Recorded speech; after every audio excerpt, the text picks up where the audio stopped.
Welcome to the Porter's Tailgate Show.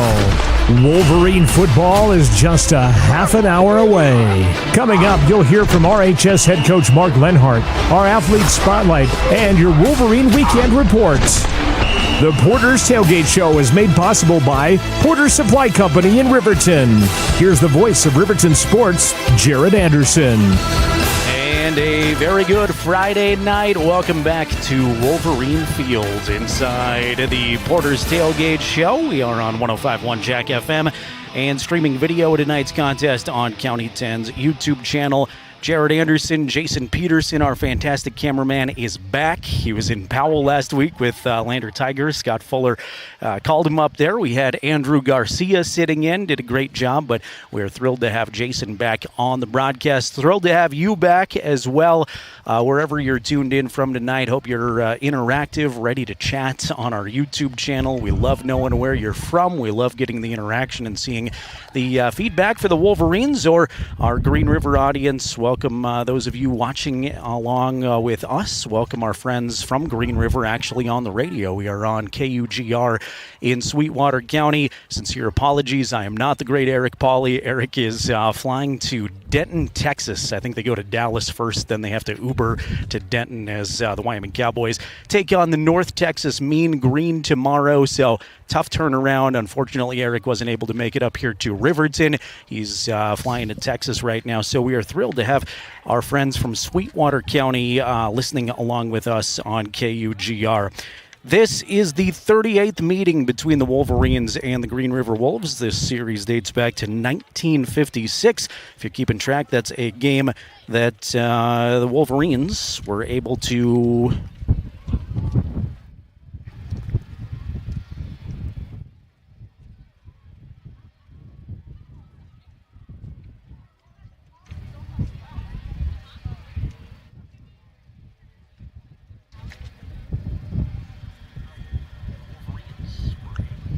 told I have some audio issues. Apologize for that. I was saying the Wolverines were able to play for the 38th time against the Green River Wolves. They've not played, though, since 2017. Green River beat them last time out in that 2017 matchup, 56-21. Last time Riverton beat Green River was in 2015. These two, in fairly recent history, at least this century, have played a couple of games that mattered a whole lot. A 2011 quarterfinal game went to Green River, a 2004 semifinal game that I know just about everybody of a certain age remembers this game. 2004 semifinals, Green River beats Riverton 24-21 at Green River. Riverton was up 21-7 at halftime of that game, and that's still a tough one to bring up with Wolverine fans. Green River goes on to win the state championship that year.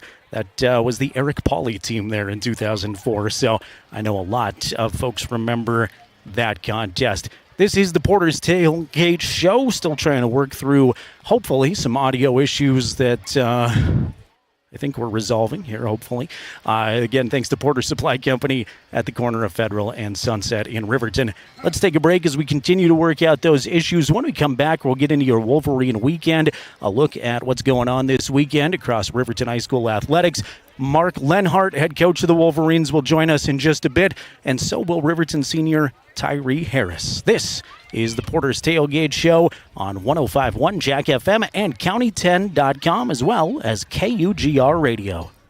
Baldwin Creek Rental Service in Lander is a proud supporter of sports and athletics here in Fremont County. Baldwin Creek Rental Center understands how expensive specific equipment can be, especially if it's for a one-time use or event. That's why they offer tools and equipment rentals. For many years, Baldwin Creek has provided services to clients in Lander and the surrounding areas. From lawn and garden projects to graduation parties, they have the right equipment for you.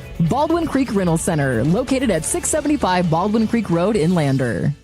Get winter ready with Overhead Door. Don't let the cold in. It's time to prepare your garage door for winter. We'll give you safety, savings, and peace of mind. Our experts ensure your garage door is winter-proof with quality service and repairs. Trust the pros. Schedule your appointment today. Call 307-856-2210 or visit the website at overheaddoorriverton.com.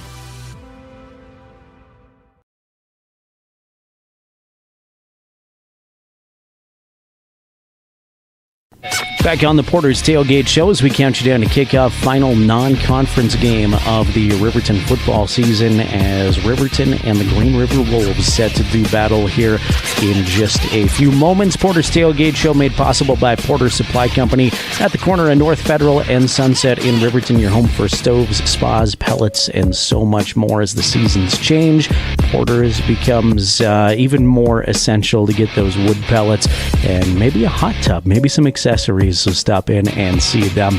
This is your Wolverine Weekend. We do it every Friday, part of the Porter's Tailgate Show. Take a look around all the different sports and activities at Riverton High School this weekend, and we'll start with the state championship. Already this weekend always sneaks up on us first with the fall golf season coming to a conclusion. Head coach Sierra Roberts says it is sneaky how quickly the state championship shows up.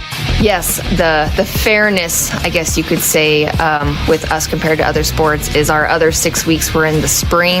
Not that is any culminating event over there. So these 6 weeks here in the fall were done the third, I think, week in September, and we have 4 weeks really to prep before conference, and that's what I've gotten through to my kids. We have 4 weeks to tune ourselves up to play the best golf that we can, and then going into conference, whatever we produce there will dictate if we as a whole move on to state or individuals move on to state. But it's about 4 weeks is all we got. Wolverines and Lady Wolverines competing at the Valley View Golf Course, Scenic in Afton. They got done with round 1 today. Round 2, the final day, coming up tomorrow. We'll keep you posted at county10.com with how the Riverton golfers finish the fall portion of their season. If you're wondering about all the buses and activity at the Riverton Aquatic Center, Riverton Girls Swimmers hosting an invitational this weekend.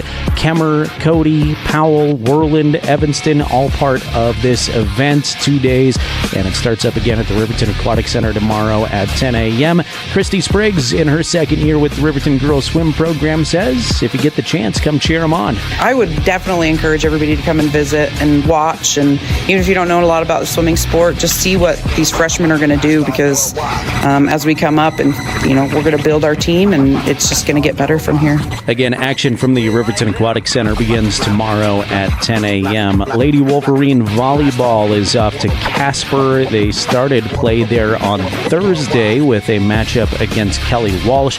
K-Dub, the third-rated team in 4A girls volleyball, swept the Lady Wolverines last night, 29-27, 25-14, 25-11. Wolverines now participate in the Casper Invitational that ran through the day today. Action continuing tonight and again tomorrow.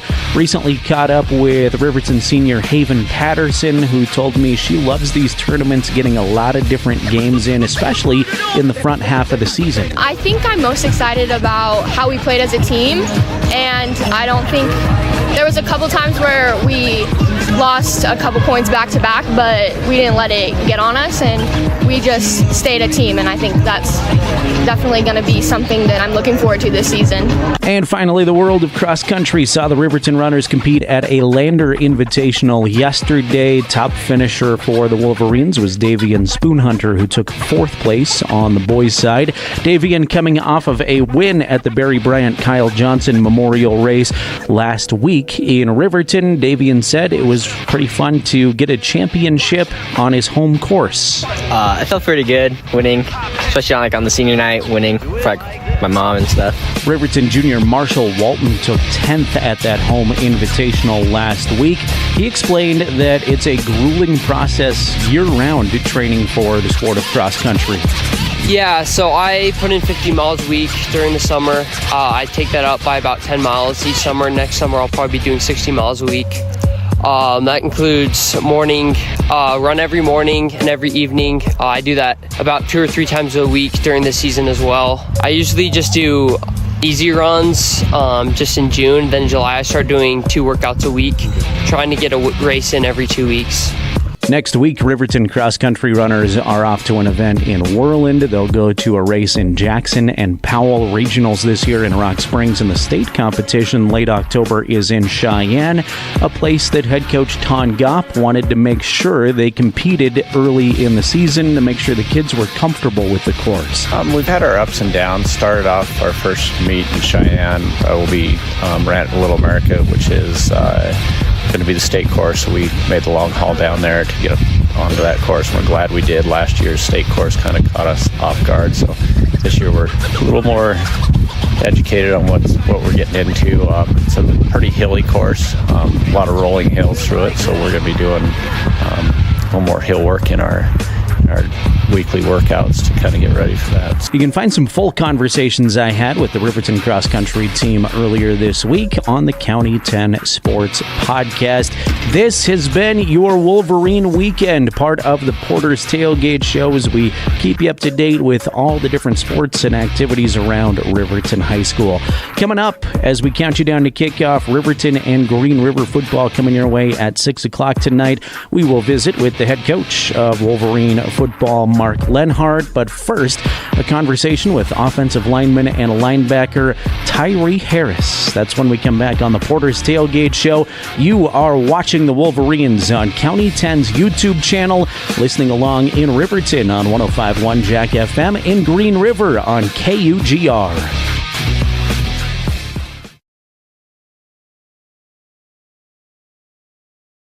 Tyler Watson State Farm Agency is a proud supporter of Riverton High School Wolverine athletics. We understand the importance of community, and we're excited to be a part of it. As your neighbor, we're here to help you with all your insurance needs. We offer auto, homeowners, renters, business, and life insurance. So stop in and say hi, or give us a call today. The Tyler Watson State Farm Agency will be here for you.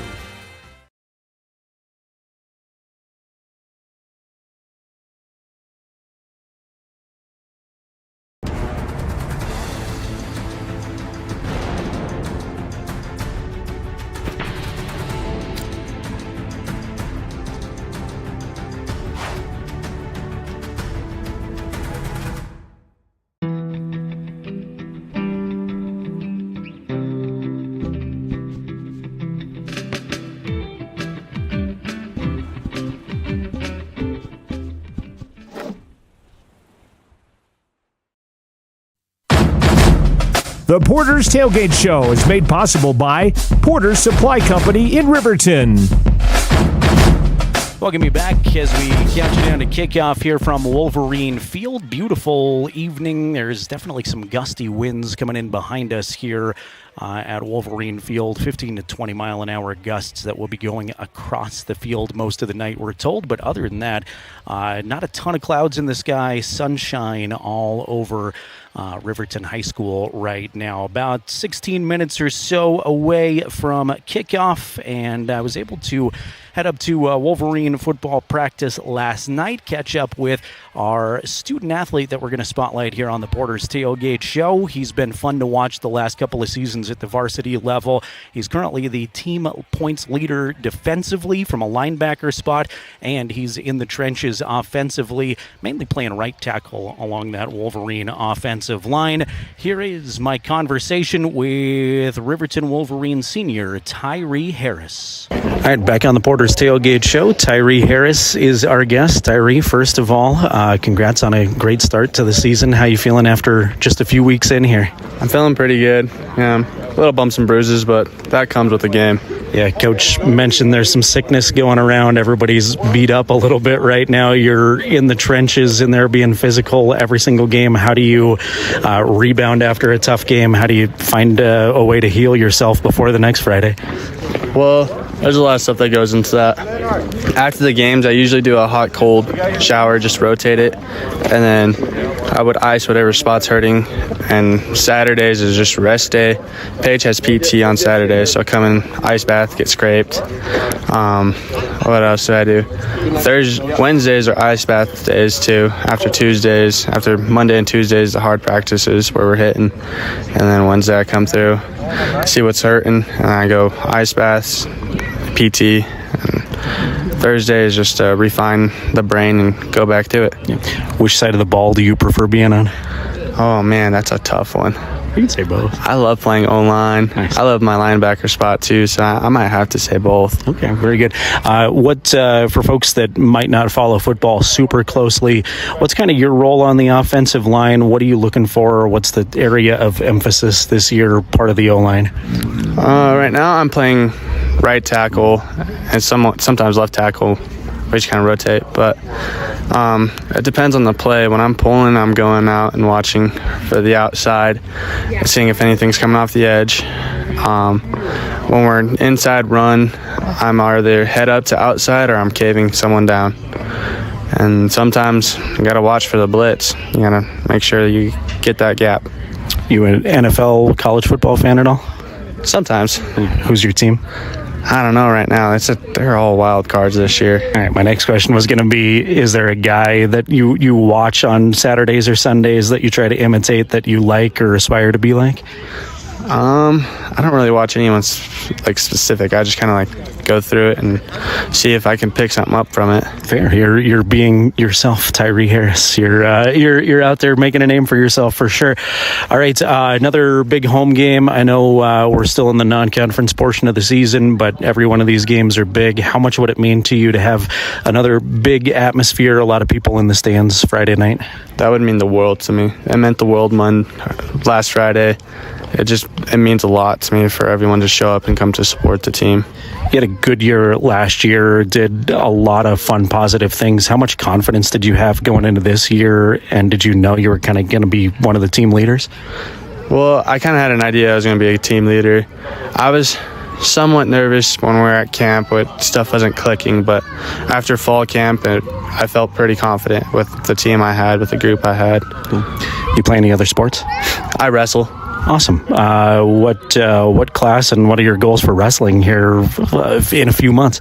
I'm probably going to be heavyweights this year. Okay. I'm hoping to at least make it to state. I haven't been able to make it to state. I've been getting injured every last year. Awesome. Any other fun hobbies or surprising things for the football player / wrestler? What would surprise us? I don't know what would surprise you guys. Play any instruments? Have any weird talents? Play video games? I do play some video games. All right, what's your go-to? My go-to is Red Dead Redemption. That game is so much fun. All right, perfect. Tyree, it's been a blast watching you, and good luck again on Friday night. Thanks for taking a couple of minutes. Yep, thank you. Tyree Harris, Riverton, right tackle and linebacker. Appreciate him taking a few moments to join us after practice yesterday. This is the Porter's Tailgate Show. Countdown to kickoff continues here. Riverton and Green River coming up. The final non-conference matchup for both of these teams. Wolves come in 1-2, feeling good about themselves after picking up their first win of the season against Rollins last week. Riverton also feeling pretty good about themselves, starting 2-1 on the season. Went to Powell and won at 0 week. Lost to Cody pretty handily in week 1, but then bounced back last week for an early homecoming at Riverton High School, knocking off Evanston 17-13. So interesting matchup here with both of these teams and a little momentum in their back pocket. We'll take another timeout on the Porter's Tailgate Show. 60-second timeout, by the way. Should have gotten to that earlier for our friends at KUGR. 60 seconds, and we will be back with Riverton head football coach Mark Lenhart.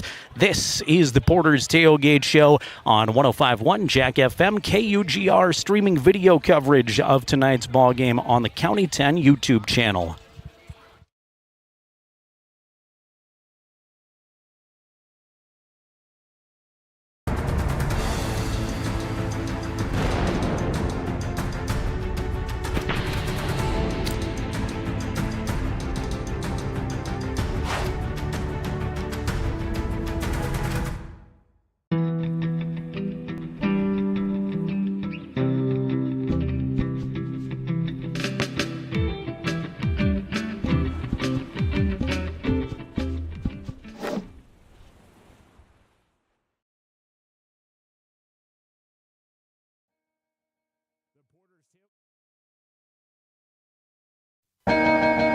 The Porter's Tailgate Show continues. It's time for a visit with Riverton head coach Mark Lenhart. Here's Jared Anderson.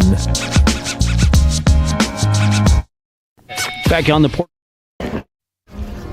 Porter's Tailgate Show, chatting with Coach Lenhart. Coach, first of all, good win last week. How was the last few days at practice?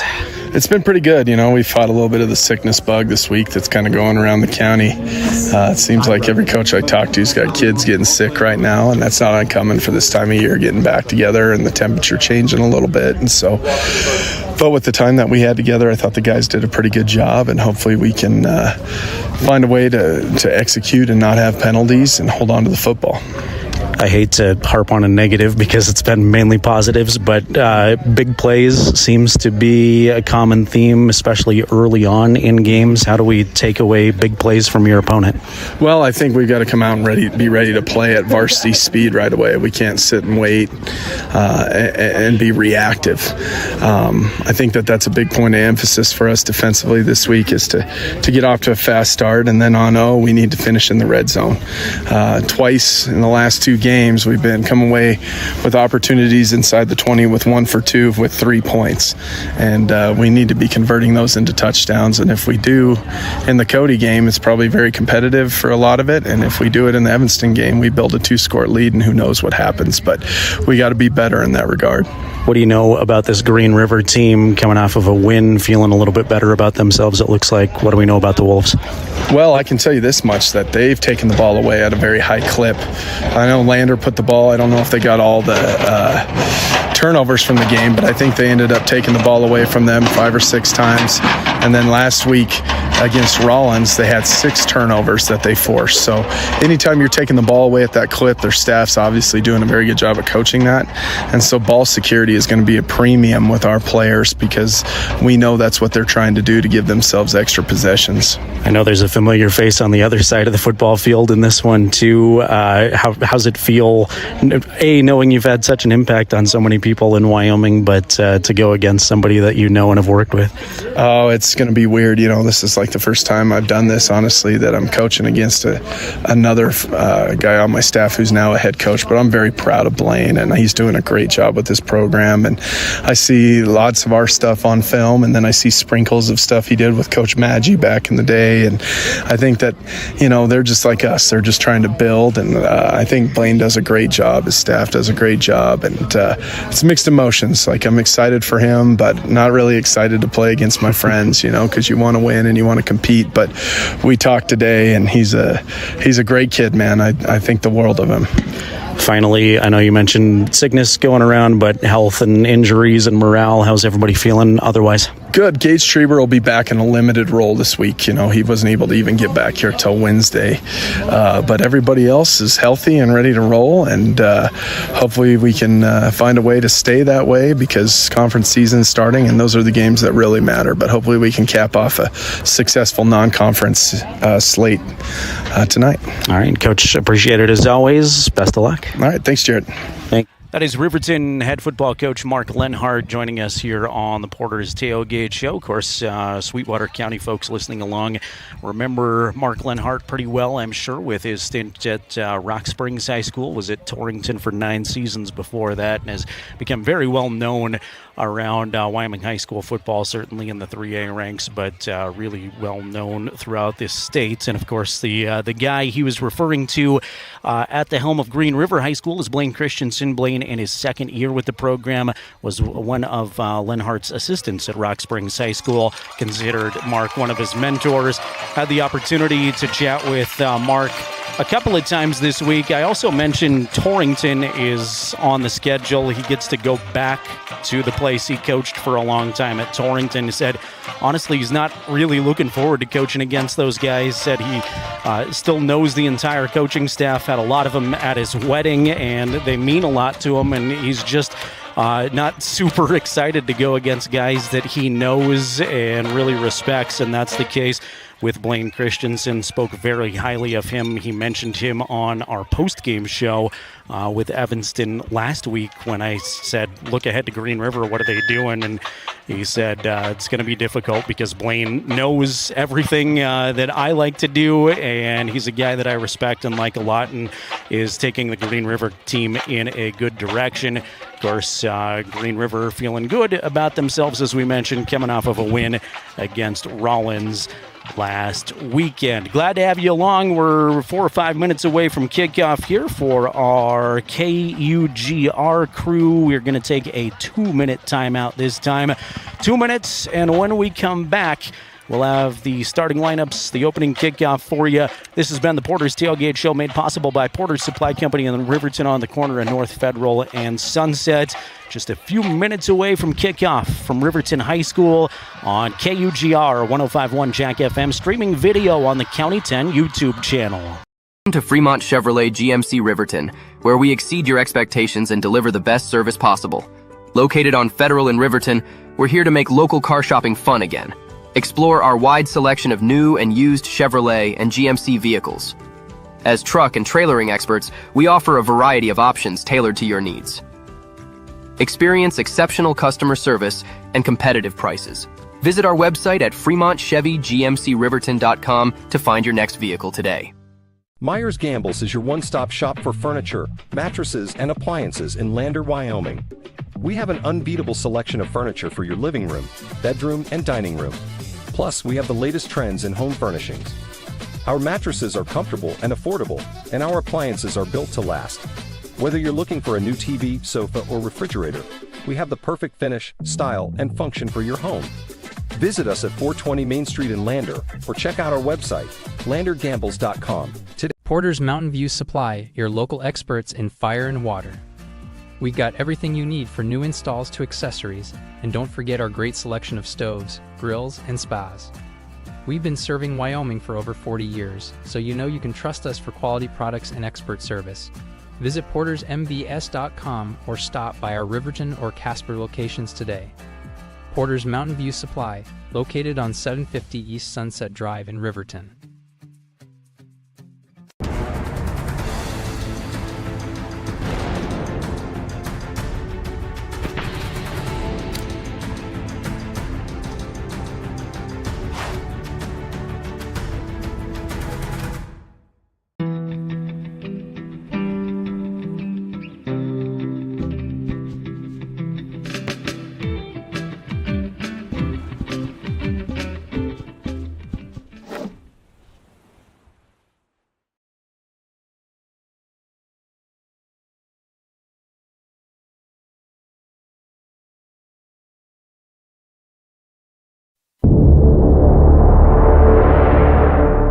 Go Big Red! Go Big Red! Go Big Red! Go Big Red! Go Big Red! Go Big Red! Here we go! You know. Let's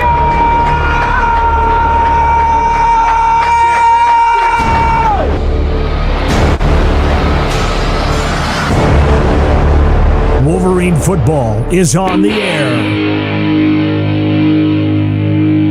It's time for kickoff. Kick it! Here's the voice of Riverton Sports, Jared Anderson. And a very pleasant Friday night. Welcome to Wolverine Field. It is sun-drenched. It is briskly breezy, I guess I should say. It's nice and warm at this point, but definitely some breeze coming at my back here, and we'll be going from the Riverton sideline to the Green River sideline, if that makes sense, on your video screen, wind blowing across the field. Good to have you along wherever you're watching from. Welcome again, our Green River audience on KUGR. I'm Jared Anderson. Jason Peterson, our camera operator tonight, streaming video of this game. If you'd care to watch along, is on the County 10 YouTube channel. Just pull up YouTube, search County 10, and there's a couple of games live right now, including Lander and Evanston. Scott Fuller's bringing you that one. It'll be Riverton football. Green River won the toss, deferred to the second half. Riverton will receive. They'll send Sheets and Saltzgaver back deep to receive. Braxton Doak has it on the tee for Green River. He will put the toe to it. A short end-over-ender that'll be fielded at the 10-yard line.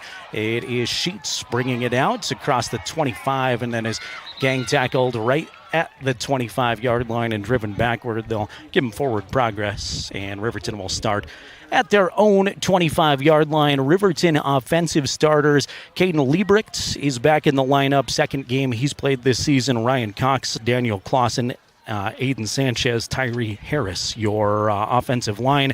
Skill position guys, Gage Treber, Clay Sheets, Jackson Larson, Hunter Saltzgaver, Paxton Yates. You'll see Hunter Riemann in often, and Blake Gettenbein, junior quarterback for Riverton. Wolverines in their home black on black uniforms trimmed in cardinal red and white.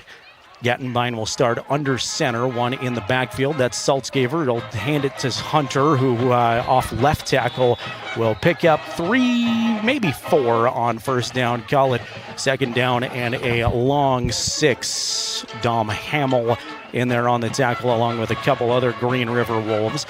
Green River in their away all whites, white tops, white pants, trimmed in green. Got the GR logo black helmets.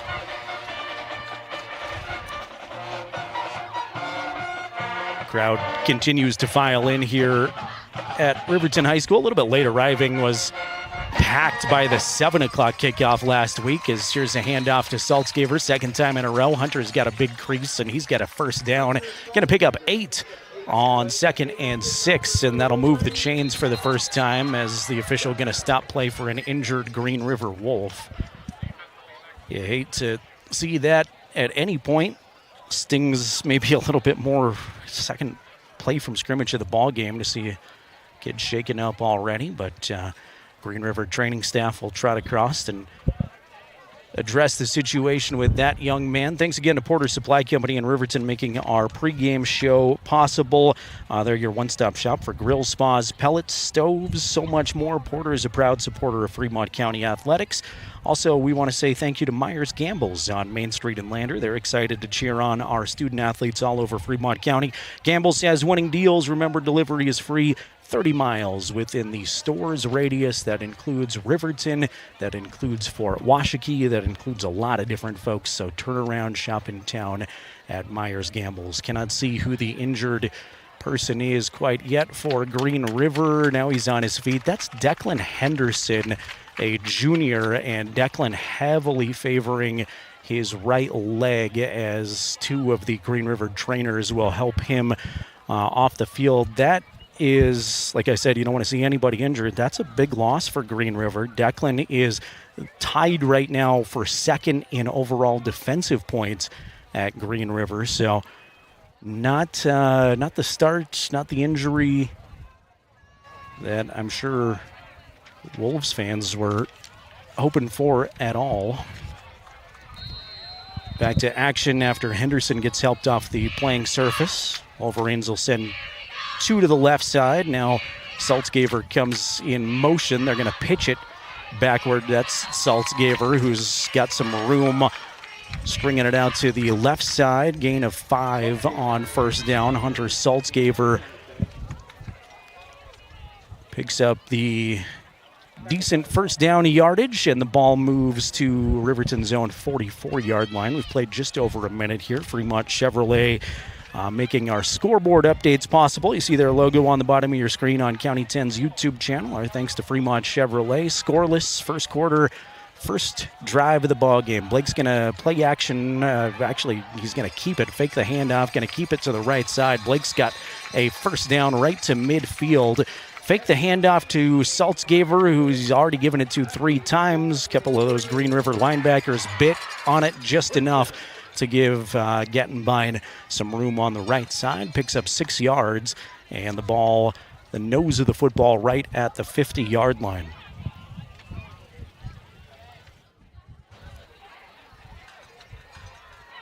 Four-man front from Green River. Believe it's a 4-4 defensive scheme. Riverton breaks their huddle. Will crowd around Gettenbein. Tight bunch formation here. Little misdirection. Give it to Jackson Larson for the first time. Jackson's first touch going to be productive. He's got 6 yards, scampering inside of Green River territory down to their 44-yard line.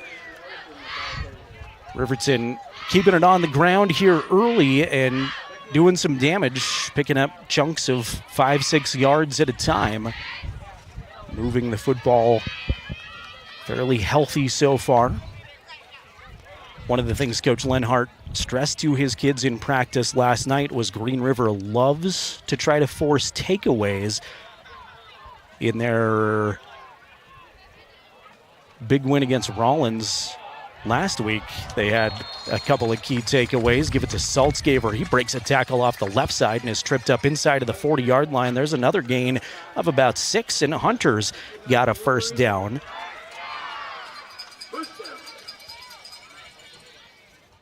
So far this season, by the way, Green River has forced 4 interceptions and 3 fumbles. They've actually forced 8 fumbles. 3 of them has resulted in takeaways, though. Blake will be in the shotgun this time, 1 in the backfield with him, 3 receiving targets. Saltzgaver comes in motion, fake the handoff. Now he's going to take it. Blake's got a lot of room on the right side, down to the 25. Barrels forward, taking on a tackler from the Green River secondary down to the 21-yard line. Riverton, another first down, continuing to march forward on the ground, kind of at will so far in this one. They're going to mark him at the 22. 3 minutes into this drive that started at Riverton's own 25-yard line.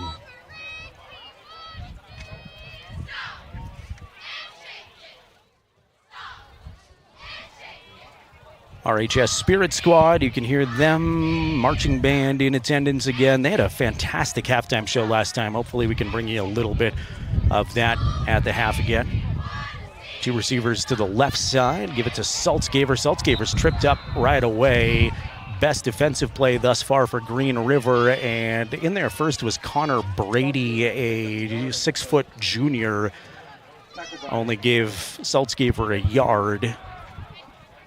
Ball placed at the 21-yard line. 2nd and 9 coming up. 8:05 remaining first quarter. This is the opening drive of the football game. As I mentioned, final non-conference game for both of these teams.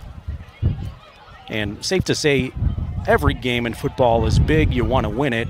But really, anything is possible starting next week, as conference games are the ones that certainly mean the most. Flare it out in the flat to Saltzgaver. He doesn't have a lot doing. Kind of had to retreat to get to the football, and he's going to lose yardage. In fact, a loss of 2. Dax Taylor was in there on the tackle, and a couple other Wolves.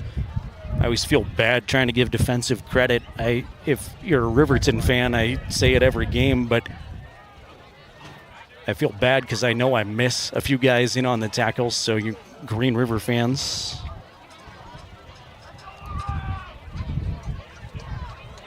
try to give as many of your kids credit, but there's a good chance I miss a lot of that. 3 receivers for Gattenbein out of the shotgun, 2 to the right side. Plenty of time to throw, looking over the middle, and it's swatted away. He wanted Clay Sheets, but Dax Taylor, with outstanding coverage, Dikembe Mutombo's Clay, and swats it out of the air. So an interesting 4th and 11 here for Riverton. Hunter Saltzgaver is an outstanding kicker. He was booting 50-yard field goals in the warm-up, all pretty successfully. But they haven't relied on him a lot in these situations, and they're going to line up to go for it. 2 receivers out to the right side. Yates in the slot left. Snap the football. Blake steps up in the pocket. He's got a hole, and he's just going to tuck it and go. Can he get to the first down marker? He's drug out down right at the 13. He is going to be right at the sticks where the official on the far side has it. He's about a half a yard short. And they're going to say turnover on downs. Blake needed 11. He picked up 10, maybe 10 and a half. And Riverton will turn it over on downs. I guess silver lining there, if you're Riverton, you force Green River to start at their own 13. But still, Riverton offense would have loved to see Blake able to squeeze another half yard out of that. Either way, Riverton moving the football pretty well, but come up empty. So Green River defense bending, not breaking. They'll take over with 6:51 remaining first quarter. And our first look here at quarterback of Maddox Hintz. He's listed as Hits. And before we can even get a play off, Coach Christensen is out, going to take a timeout on the field. We'll keep it right here on the first time out of the ball game. It's Maddox Hintz. Hintz is a 5'9", 175-pound junior. and had a great game against Rollins. Goes 19-23. Threw a touchdown pass, picked up a lot of yards on the ground too, 95 rushing yards in the Green River win. So a dangerous quarterback that seems like he's settling into the position as a junior. A few of the other Green River offensive names you'll want to keep an ear out for. James Herwalt, the senior running back, leads the team in rushing yards. Jaden Walter is also a skill position guy that will catch the football and be able to run with it. Hunter Lake and Dax Taylor, the two favorite receiving targets so far stat-wise for Hintz. With all due respect to the Hintz family, he is listed several places as Hitz, H-I-T-Z, and that's my initial thought was, what a cool football name that is, especially on the defensive side. You don't want to be a quarterback known for hits, but Maddox is in the shotgun. 3 receivers, 2 to the left side. Fake the handoff. Now misdirection. He'll give it to the second guy through.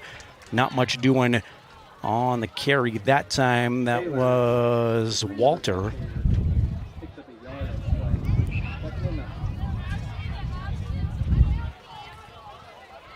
Jaden Walter, the junior, picks up 1. Ryan Cox in there on the Wolverine stop. Maddox in the shotgun.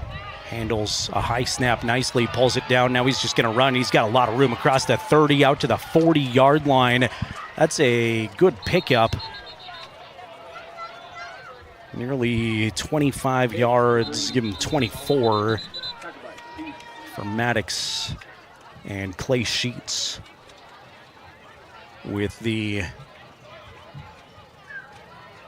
tackle in the secondary. Riverton's going to get a sideline warning. I wondered what was going on. They threw a flag well after the play, just kind of casually dropping it along the Riverton sideline. Coach Lenhart tells his kids to back up. Wolves football at their own 41 near hash. Hintz in the shotgun. 2-by-1 the set with the 2 receivers out to the left side. Now they'll go 2-by-2 as another one joins the right side. 1 in the backfield. Mazer comes in motion. Now they'll set up a screen pass to Walter. Sniffed out nicely by the Wolverine defenders. Tyree Harris, our pregame guest, is there along with Dane Cox to team up for the tackle. And it's 2nd down and 6. Pick up a 4. 5.5 to play. Green River's first possession. Riverton drove it from their own 25 down to the Green River 13, but were forced out on downs. End around to Dax Taylor. Goes backward by about a yard, but in comes a flag right in the middle of the Riverton defensive line. Into the play was going to be a loss of about 1.5 yards, but we'll check the laundry first. Head official's going to come over and chat with the Riverton coaching staff. Mark Lenhart out there a couple yards and give him the option if he wants to take the penalty or not. So it's on Green River. It is a hold. And Riverton will accept the penalty, back up GRHS. Again, my thanks to Eric Pauly and the crew at the radio network for having us on KUGR tonight. Eric is in Texas with the Wyoming Cowboys, hoping for the Pokes' first win of the season. It would be great to get one tomorrow. Kickoff of that one is at 5 o'clock, 3:30 for his pregame coverage. You can listen in Sweetwater County, I believe, on KUGR, in Fremont County on KOVE. Hintz out of the shotgun, plenty of time to throw, and he's going to throw this to nobody. Way overshoots his target, but a flag flies in. Hunter Lake did get decked at about the 40-yard line. The ball shot over his head about 15 yards, but we have a defensive hold perhaps before the ball may have even been thrown. Looked like Hintz was expecting Lake to go a lot further. Coach Lenhart on the near side of the broadcast position does not look happy, and it's pass interference on the defense. Coach Lenhart shaking his head, I think, maybe arguing that it's not catchable. Not to try to read lips up here. I can't even see the front of Mark's face, even if I could read lips. This is going to be costly for Riverton. They're going to move the football into Wolverine territory for the first time for Green River's offense. Ball will be placed at the Riverton 45. 4:51 remaining first quarter. No score on the Fremont Chevrolet scoreboard. Green River's opening possession. Riverton in a four-man front. They're going to turn and hand to Walter, who is lit up. Big-time hit. Tyree Harris flexes as he gets up. Putting a little extra on that tackle was Tyree. No gain for Jaden Walter. Again, I want to thank Tyree for being our Porter's Tailgate Show pregame guest. A lot of good stuff from him, talking about the battle that it is being an offensive lineman and a linebacker every night, how many bumps and bruises he comes up with every Friday. 3-by-1, the set trips out to the right side for Hintz and the Green River offense. Walter stands with Hintz in the backfield. Fake the handoff. Now they're going to air it out in the flat to Lake. Lake's got some space blockers in front. He's going to pick up 12, a first down, all the way down to the 33, maybe the 34-yard line. So call it 11 officially. Either way, it's a Green River first down. And some help from a penalty and a few nice plays. Green River marches forward. 1st and 10 at the 34. Single high safety for Riverton. Hintz in the gun. 2 in the backfield. Receiver to either side. Fake the handoff. Hintz is going to run with it, and he doesn't have far to go. He's going to be corralled in the backfield by the Riverton defense. Their first is Daniel Clausen, Riverton Jr., and a loss of 2. Riverton's got another home game next week as they take on the Douglas Bearcats. They'll open the conference season with Douglas.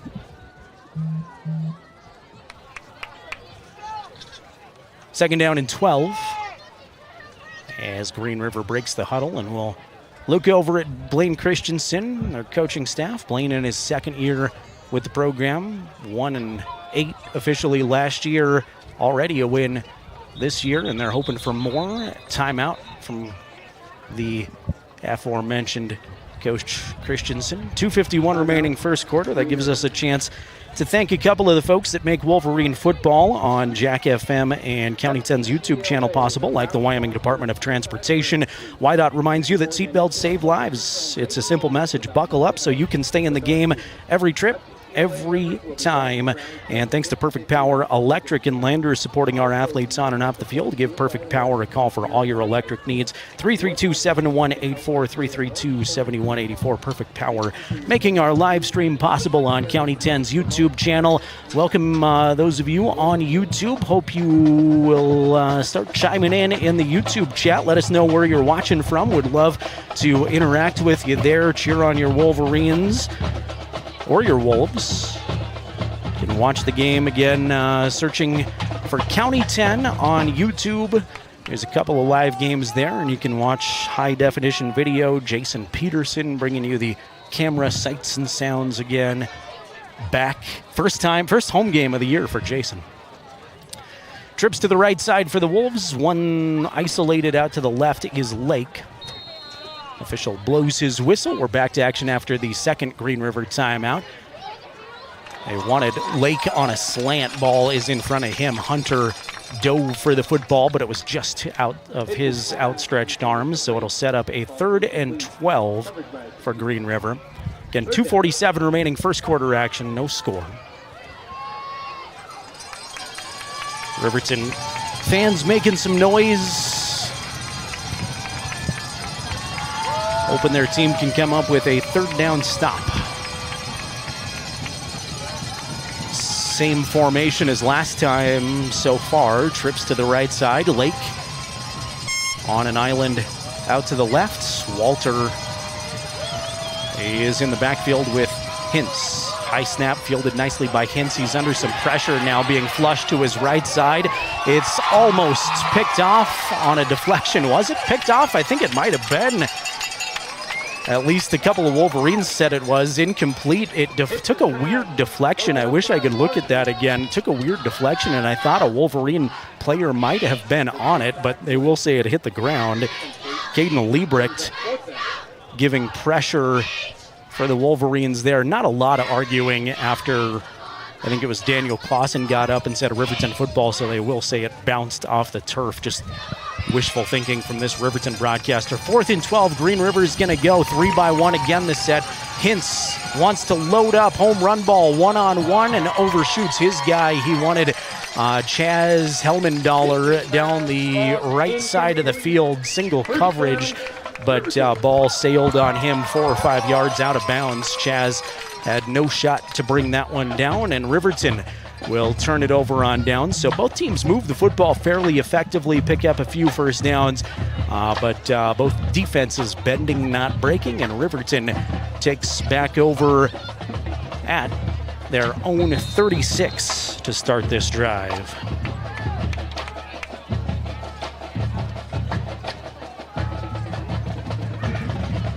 Tight formation again, everybody in tight together as Gettenbein fake a handoff, roll out to his right, wanted Dane Cox, and it's off of Dane's fingertips, so we'll try it again from the 36, 2nd and 10.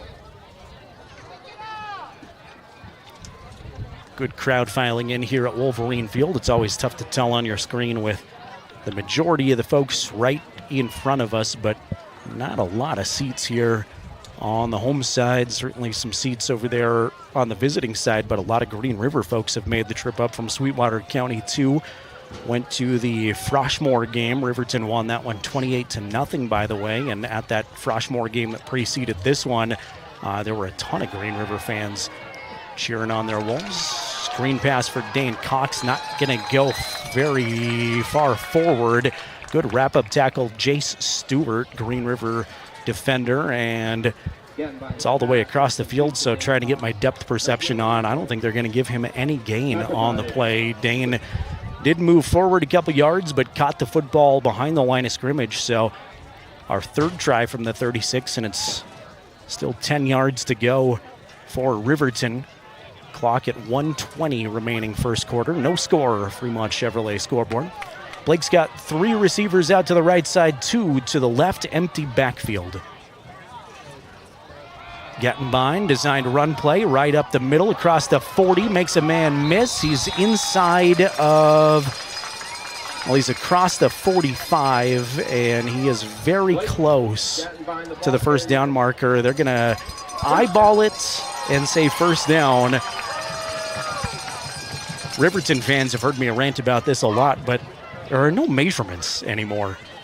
They never bring the chains all the way across the field. Officials got way better eyes than I do way up at the top of Wolverine Field. Just eyeballs it and says first down Riverton. Ball out to the Riverton 46.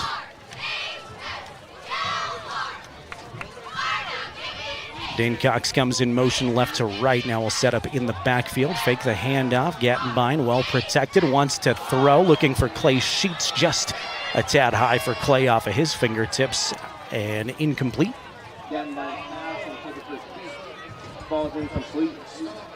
Good coverage, Dom Hamill. And Hunter Lake.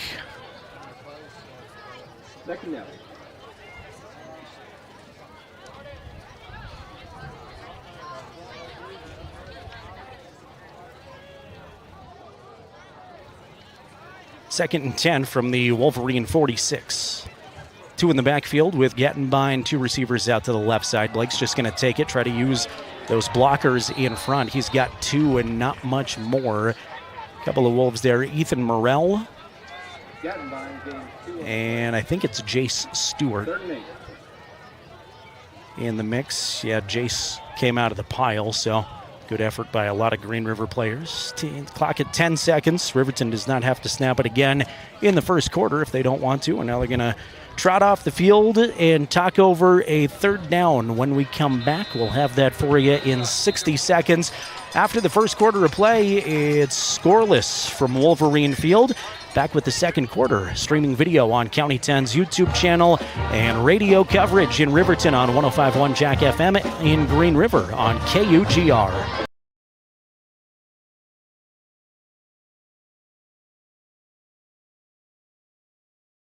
Who is RE/MAX All-Star Realtors? We're a professional real estate agency where your success is our priority. Whether you're looking to buy, sell, or invest, we're here to guide you every step of the way. With unmatched professionalism and a track record of delivering results, we're your trusted partners in real estate. Your success is our top priority. Find your perfect property with RE/MAX All-Star Realtors. Contact us at 307-856-7827 or visit remaxriverton.com. At Redden Kane & Associates CPAs, we serve clients across Fremont County and beyond with top-tier accounting services. From individual taxes to business consulting, our creative and precise team offers tax management, estate planning, and more. You'll find us engaged and meticulous to ensure each client gets personalized guidance. Visit rivertoncpa.com to learn more about our services and how we can help you achieve financial success. Riverton football continues on 105.1 Jack FM and County10.com. Riverton High School on a warm but breezy day. Jared Anderson with you here. Jason Peterson, our camera operator. KUGR, Jack FM, and streaming high-definition video coverage of this game on the County 10 YouTube channel. Thanks for being with us wherever you're watching from. We are scoreless to start the second quarter.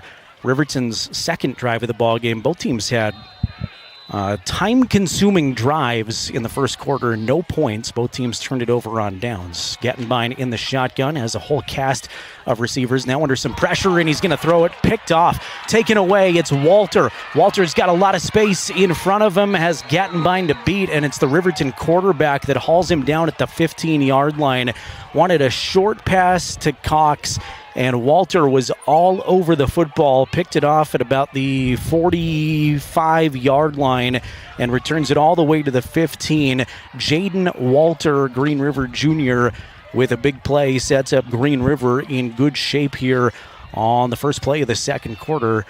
It's Wolves football from the Riverton 16.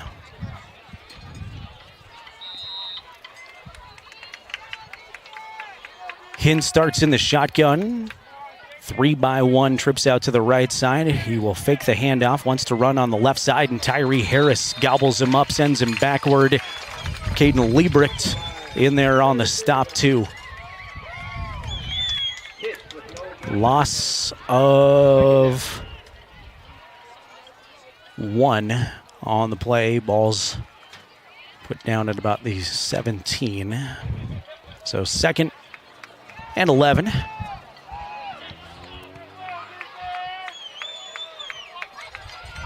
Maddox will operate out of the gun again. Walter's directly behind him, receiver to either side. Give it to Walter this time. Walter hit right at the line of scrimmage. He falls forward for a yard.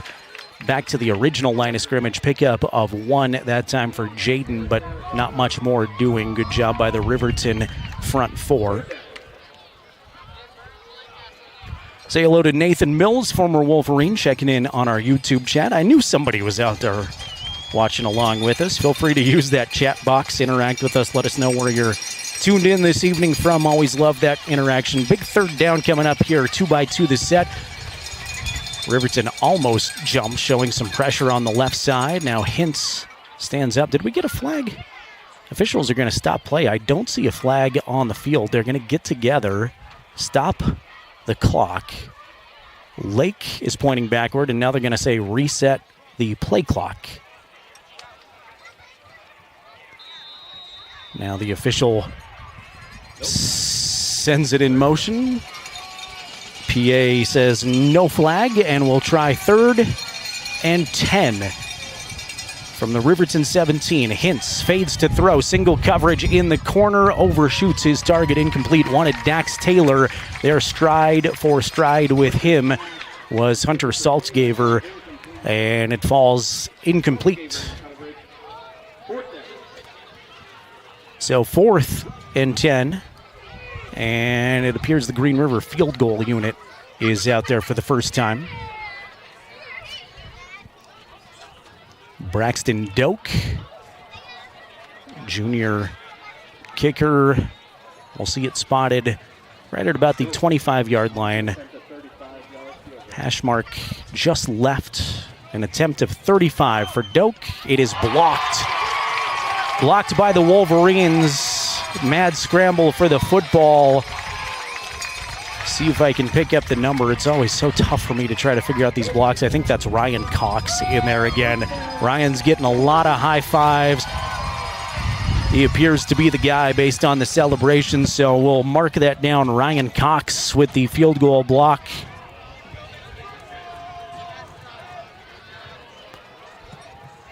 So both teams now, 2 possessions, no points. Blocked field goal for the Wolverines that time after the Gattenbein interception. Nice pick by Jaden Walter that set up Green River in good field position, but could not convert it into points. Riverton football, 2 in the backfield, 2 out to the left side. Quick hit to Sheets. Sheets trying to carry it out of the flat. Marches forward for just a couple. Good job stretching things out defensively. Ethan Morrell, who was in pursuit. Also, Chaz Helmendaler was out there.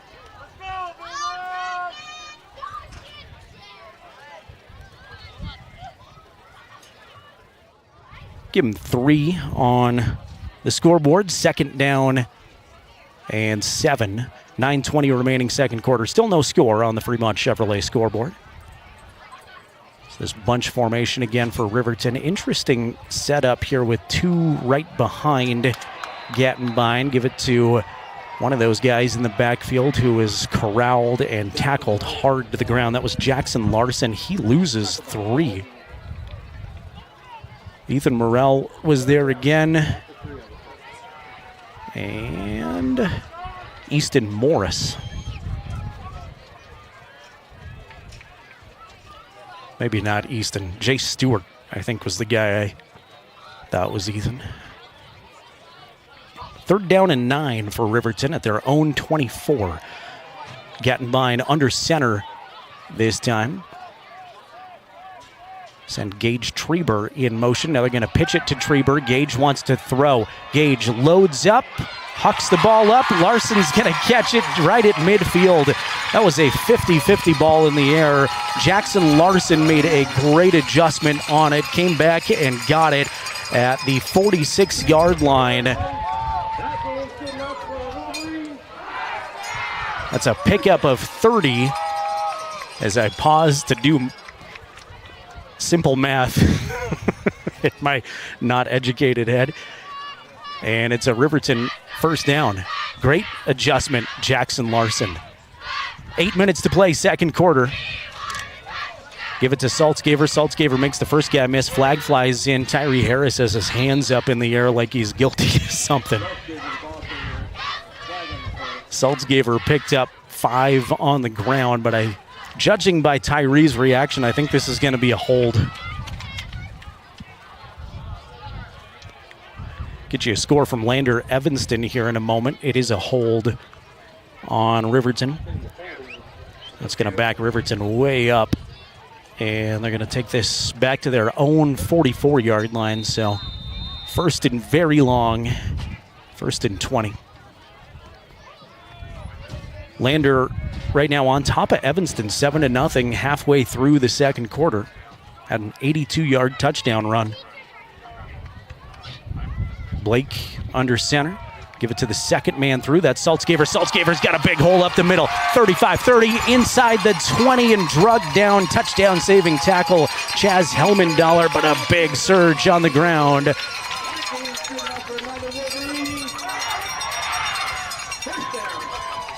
Gain of 36. And a Wolverine first down. They're in the red zone, barely. The nose of the football just inside of the 20.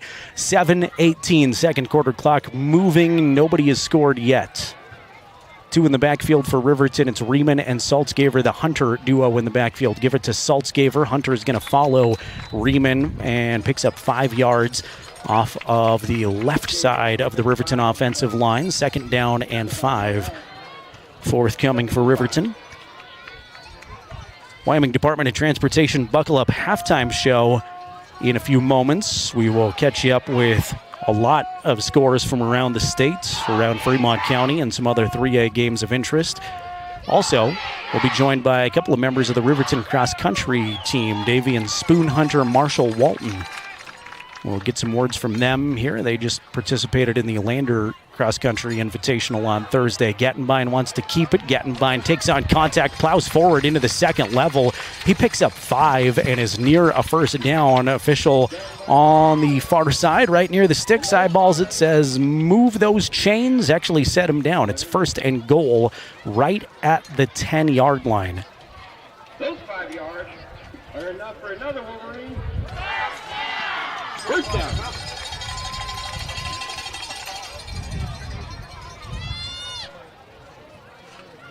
First and goal, Wolverines. Larson splits way out to the left side. Yates in there at tight end. Actually, 2 tight ends set for Riverton. 22 personnel. They'll give it to Saltzgaver. Saltzgaver goes off that right end and marches forward for a gain of 4.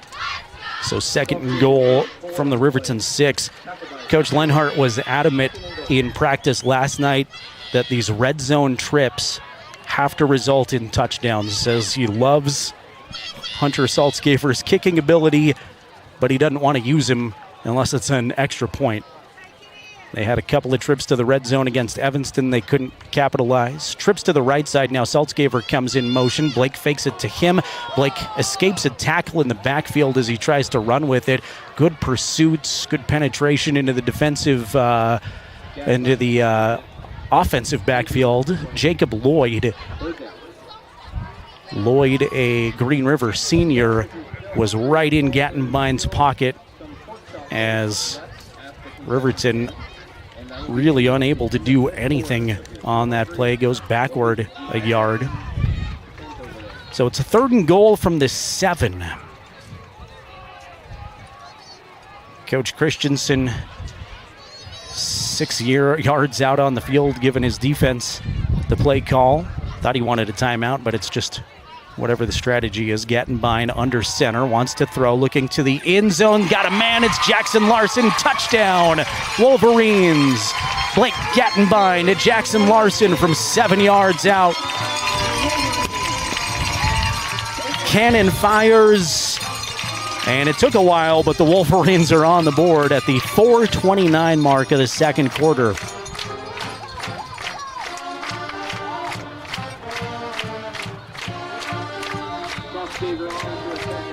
Hunter Saltzgaver's on for the PAT. Blake Gattenbein will hold Paxton Yates, the snapper.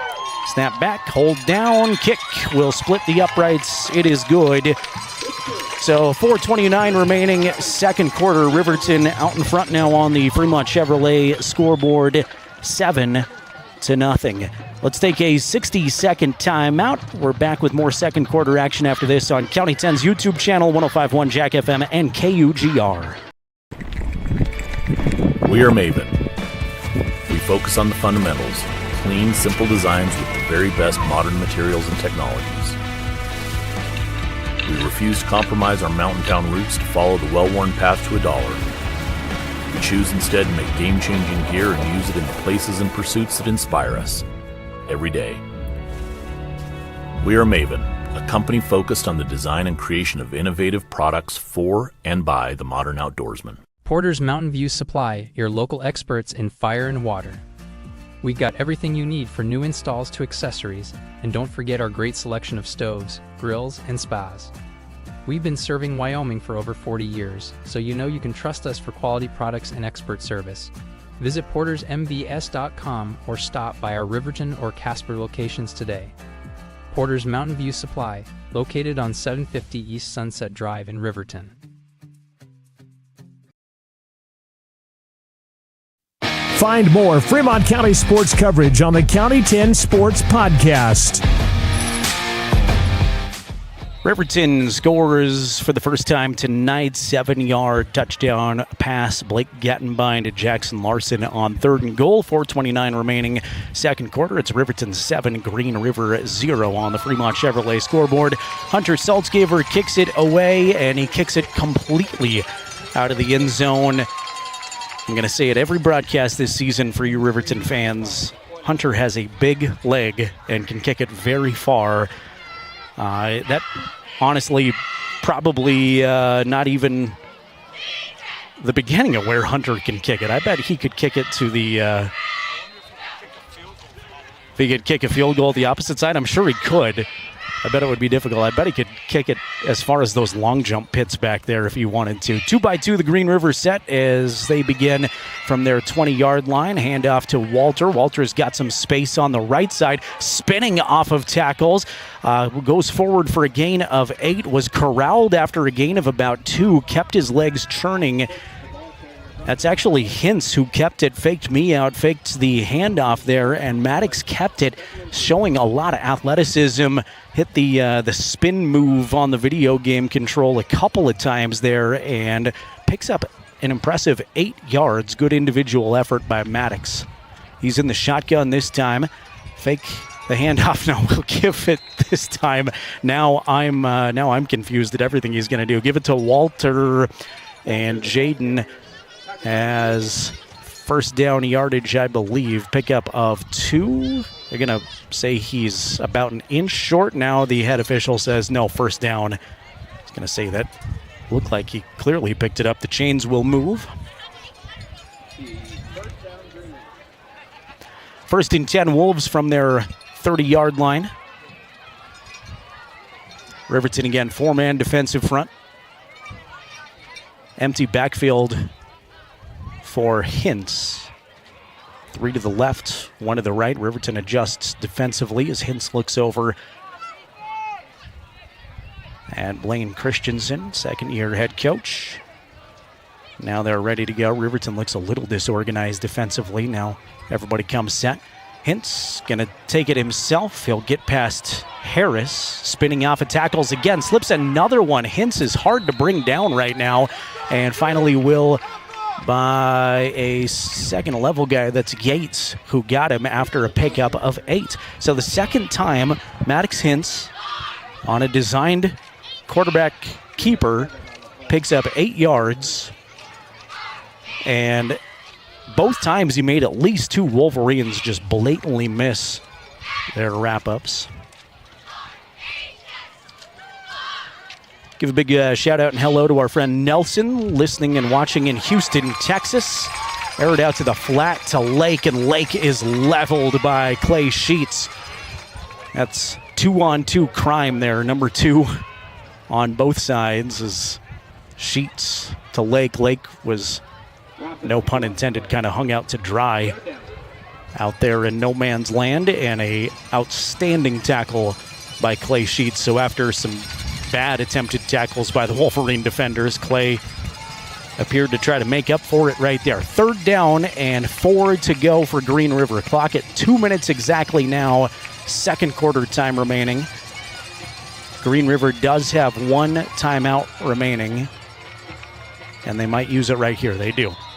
Looked disorganized from the start. Coach came over, asked for the 3rd timeout. Riverton uncharacteristically has all 3 of their timeouts. We've mentioned they've been very liberal of using their timeouts early so far this season. 7-0 Wolverines was a 7-yard touchdown pass. Blake Gattenbein to Jackson Larson at the 4:29 mark of the second quarter. only points of the ball game so far. Want to thank Wyoming Catholic College, proud to cheer on our local athletes. Your dedication on and off the field is admirable. Wyoming Catholic College, proud supporters of our Fremont County student athletes. This week it was Diona Posey from Wyoming Indians cross country team. You can read about her accomplishments at county10.com. Wyoming Catholic College in Lander. Visit them online at wyomingcatholic.edu.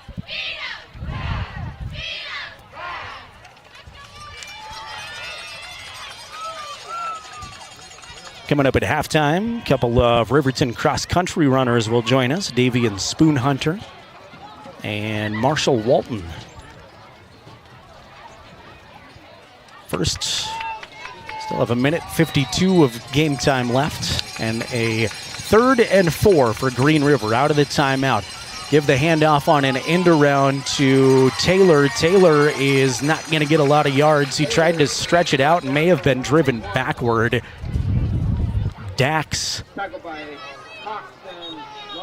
on an end around. Ryan Cox, Jackson Larson were there to record the tackle. He does lose a yard. 4th and 5 from Green River Zone 36. And now Coach Lenhart can conserve some time because he's got a full arsenal of timeouts. He will take his first of the game. Noticing I haven't been taking my timeouts on your screen, so ignore that Green River timeout indicator right there. We'll get those updated for you. Riverton's got 2. Green River is out of timeouts. Thanks again to Nathan and Nelson weighing in on our County 10 YouTube chat. Let us know where you're watching from. We'll give you a shout out, interact with us, cheer on the Wolverines throughout the game. Would love to talk with you, give you a little on-air credit for being part of the County 10 YouTube audience and family. Get you some scores from across Wyoming high school football in just a few moments here, coming up at the halftime show.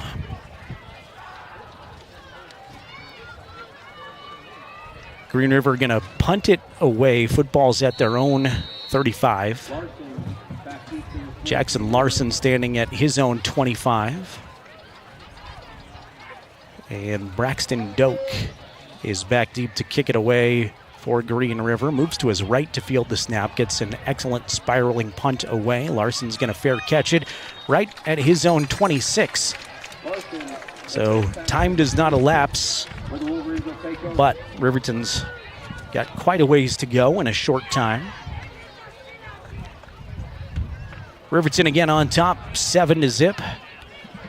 96 seconds remaining, second quarter. Jason, you're popular. Jason's getting lots of phone calls here at our broadcast table. Everybody's got some kind of wheeling and dealing to do with Jason. 2x2 the set. Gattenbein flared out to Cox. Short route that's gathered in, and he's flung out of bounds. Pick up 5 on the play. Good play defensively. Connor Brady, who was right there to wrap him up. Only took 5 seconds off the clock, though, and it's 2nd down and 5 for Riverton. 1:31 on the clock.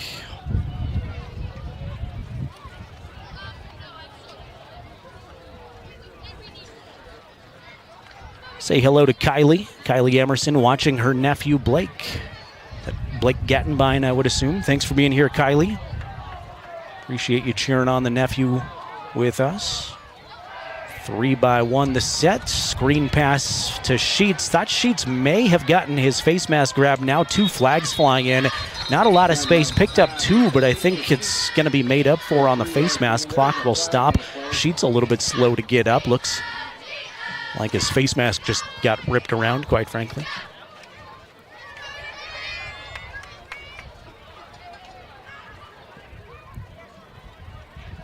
Is a face mask.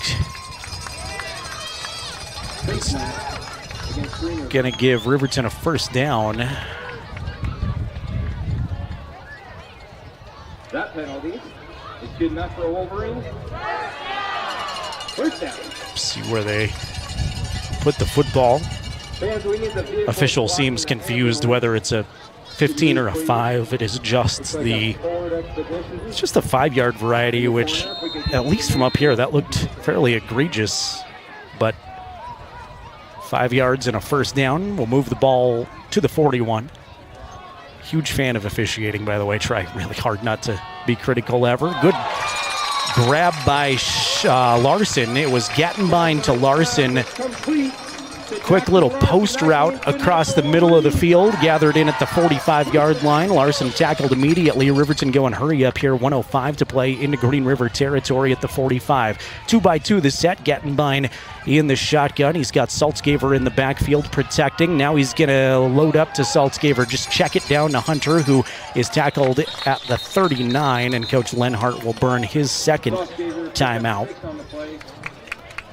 Hunter, I thought, was going to hang in there just to help protect Gattenbein, but Saltzgaver just turned around right at the line of scrimmage, gathered in the little check down pass, picks up 6, 2nd and 4 coming up from the Green River 39.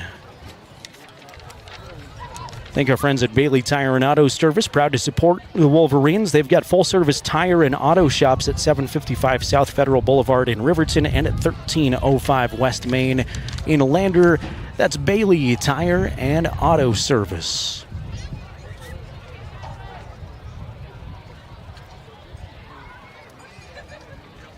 Riverton has their 3rd home game in a row. A week from tonight, we'll be back as Riverton takes on Douglas. That'll open up conference season. That is a big matchup, obviously. Douglas playing Powell tonight. I'm eager to check out the scoreboard at halftime and see how that contest is going. I think Douglas is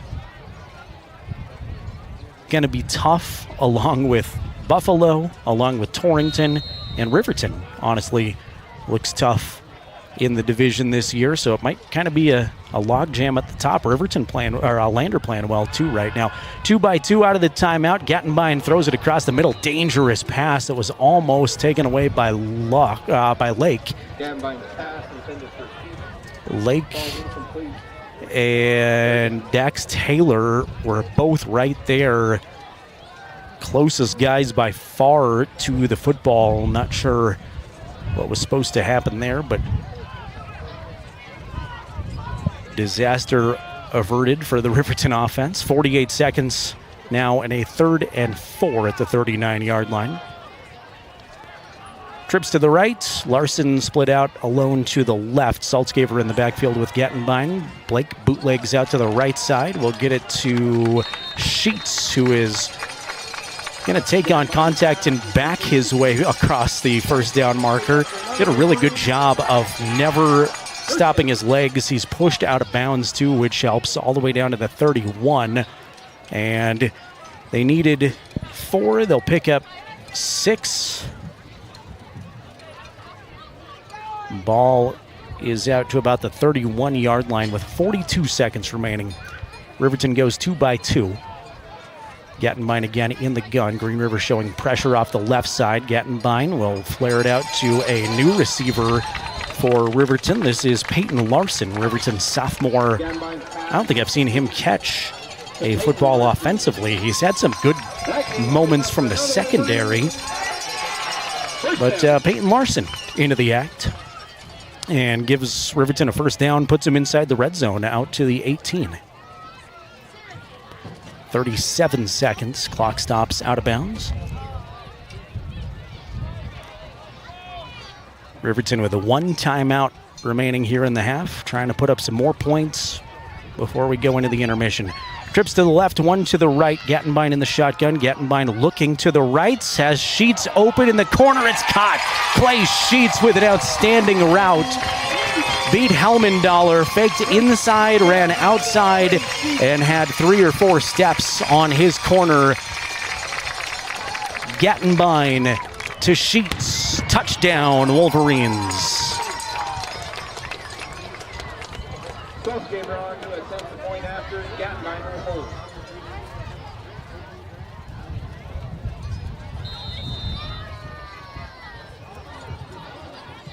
Hunter Saltzgaver on for the point after touchdown. It is true once again, right through the middle of the uprights. And your score on the Fremont Chevrolet scoreboard goes Riverton 14, Green River nothing. Let's take a 60-second timeout. We'll close out the second quarter in 60 seconds on 105.1 Jack FM, KUGR radio, and video coverage on County 10's YouTube channel.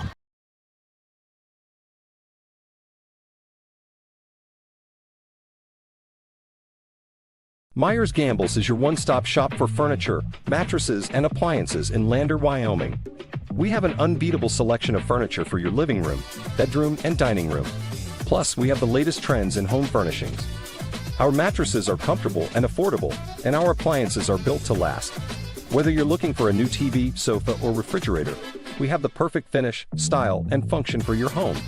Visit us at 420 Main Street in Lander, or check out our website, landergambles.com. Today. Welcome to Haskell Furniture and Flooring, now open in Riverton. Discover a huge variety of top brands like Ashley, Tempur-Pedic, Serta, Lazy Boy, and more. Our showroom is filled with stylish and comfortable furniture for every room. Come visit us at 2210 North Federal and transform your home today. Explore the exceptional quality and unbeatable prices we offer. Visit HaskellFurnitureandFlooring.com to learn more and start living in style.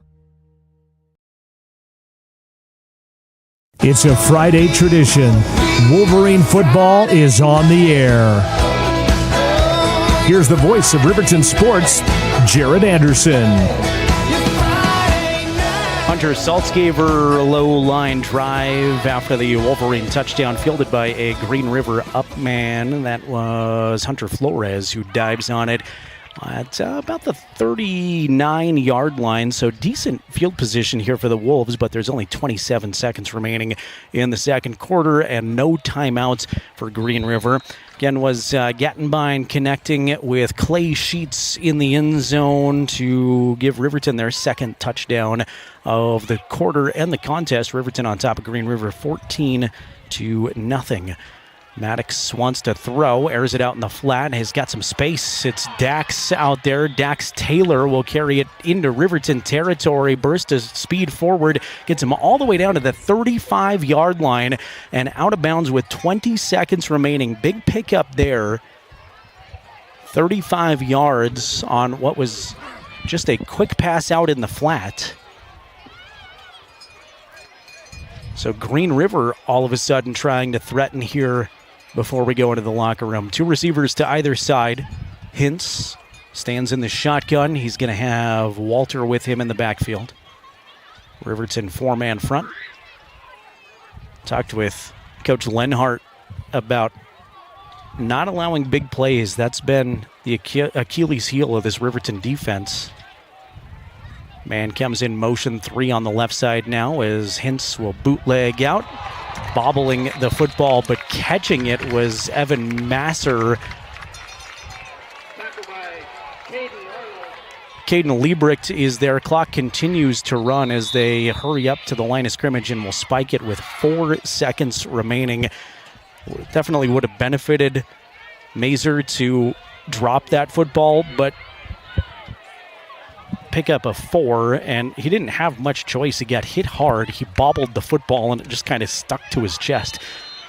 Field goal unit is coming on here quick for Green River. Riverton's going to take a timeout, their final timeout, and readjust for the field goal unit. So Green River will attempt a long one. It's Braxton Doak.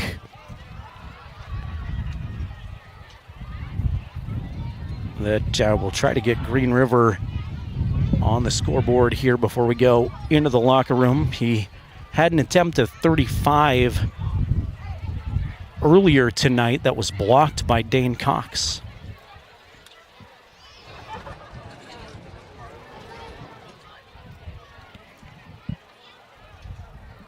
Riverton FFA members organized a tailgate before this one. Got burgers and hot dogs cooking. Bunk's Barbecue food truck is here. A lot of tailgate festivities and swim meet going on at the Riverton Aquatic Center too. Lady Wolverines hosting, so busy atmosphere here on the campus of Riverton High School. All right, let's see how long this field goal is. Holder is going to place it at the 37, hash mark left, an attempt of 47 from Braxton Doak to end the first half. Snap is back, hold is down, kick is away cleanly. It's got the distance, but it is going to hook left, just outside of the left uprights. So Riverton pitches a first half shutout. Doak's field goal had plenty of distance from a long way out, but just outside of the left upright. And at the intermission, it's Wolverines 14, Wolves 0. We'll recap the scoring. That won't take an awful long time coming up here at the Buckle Up for Life Wyoming halftime show, and we'll run down some scores from around Wyoming High School football. A couple of Riverton cross-country runners will also join us. Davian Spoonhunter and Marshall Walton will be on here in just a couple of minutes. For our KUGR folks, this is going to be a 2-minute break, 2 minutes, and we are back with the Buckle Up for Life Wyoming halftime show. Again, at the intermission, it's Riverton 14, Green River 0. Back in 2 minutes on KUGR 105.1 Jack FM and streaming video coverage on County 10's YouTube channel. Welcome to Fremont Chevrolet GMC Riverton, where we exceed your expectations and deliver the best service possible. Located on Federal in Riverton, we're here to make local car shopping fun again. Explore our wide selection of new and used Chevrolet and GMC vehicles. As truck and trailering experts, we offer a variety of options tailored to your needs. Experience exceptional customer service and competitive prices. Visit our website at FremontChevyGMCRiverton.com to find your next vehicle today. Myers Gambles is your one-stop shop for furniture, mattresses, and appliances in Lander, Wyoming. We have an unbeatable selection of furniture for your living room, bedroom, and dining room. Plus, we have the latest trends in home furnishings. Our mattresses are comfortable and affordable, and our appliances are built to last. Whether you're looking for a new TV, sofa, or refrigerator, we have the perfect finish, style, and function for your home. Visit us at 420 Main Street in Lander, or check out our website, landergambles.com. Today. Porter's Mountain View Supply, your local experts in fire and water. We've got everything you need for new installs to accessories, and don't forget our great selection of stoves, grills, and spas. We've been serving Wyoming for over 40 years, so you know you can trust us for quality products and expert service. Visit portersmvs.com or stop by our Riverton or Casper locations today. Porter's Mountain View Supply, located on 750 East Sunset Drive in Riverton.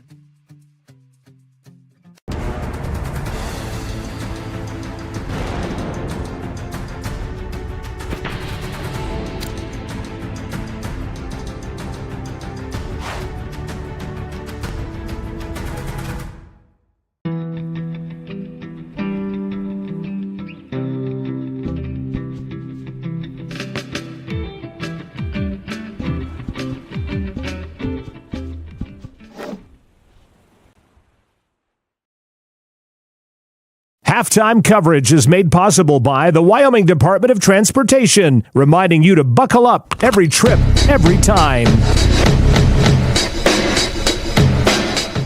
Riverton on top of Green River at the half, 14-0. Jared Anderson, Jason Peterson with you here as we welcome you in to the Wyoming Department of Transportation Buckle Up for Life Wyoming halftime show. They remind you that seatbelts save lives. It's a simple message. Buckle up every trip, every time, Wyoming, no matter if it's a long drive for hours across the Cowboy State, as we all do very often, or if it's a short drive across town. Seatbelts save lives. Buckle up for Life Wyoming. You see on your screen right now the mini cheer camp going on. A lot of youngsters in the Riverton community participated in, I believe it was a 3-day camp with the Riverton cheerleaders. Well done to everyone as we bring you some of the sights of the halftime performance. I know these kids and the student athletes here at Riverton High School worked hard during this camp to put on this halftime show.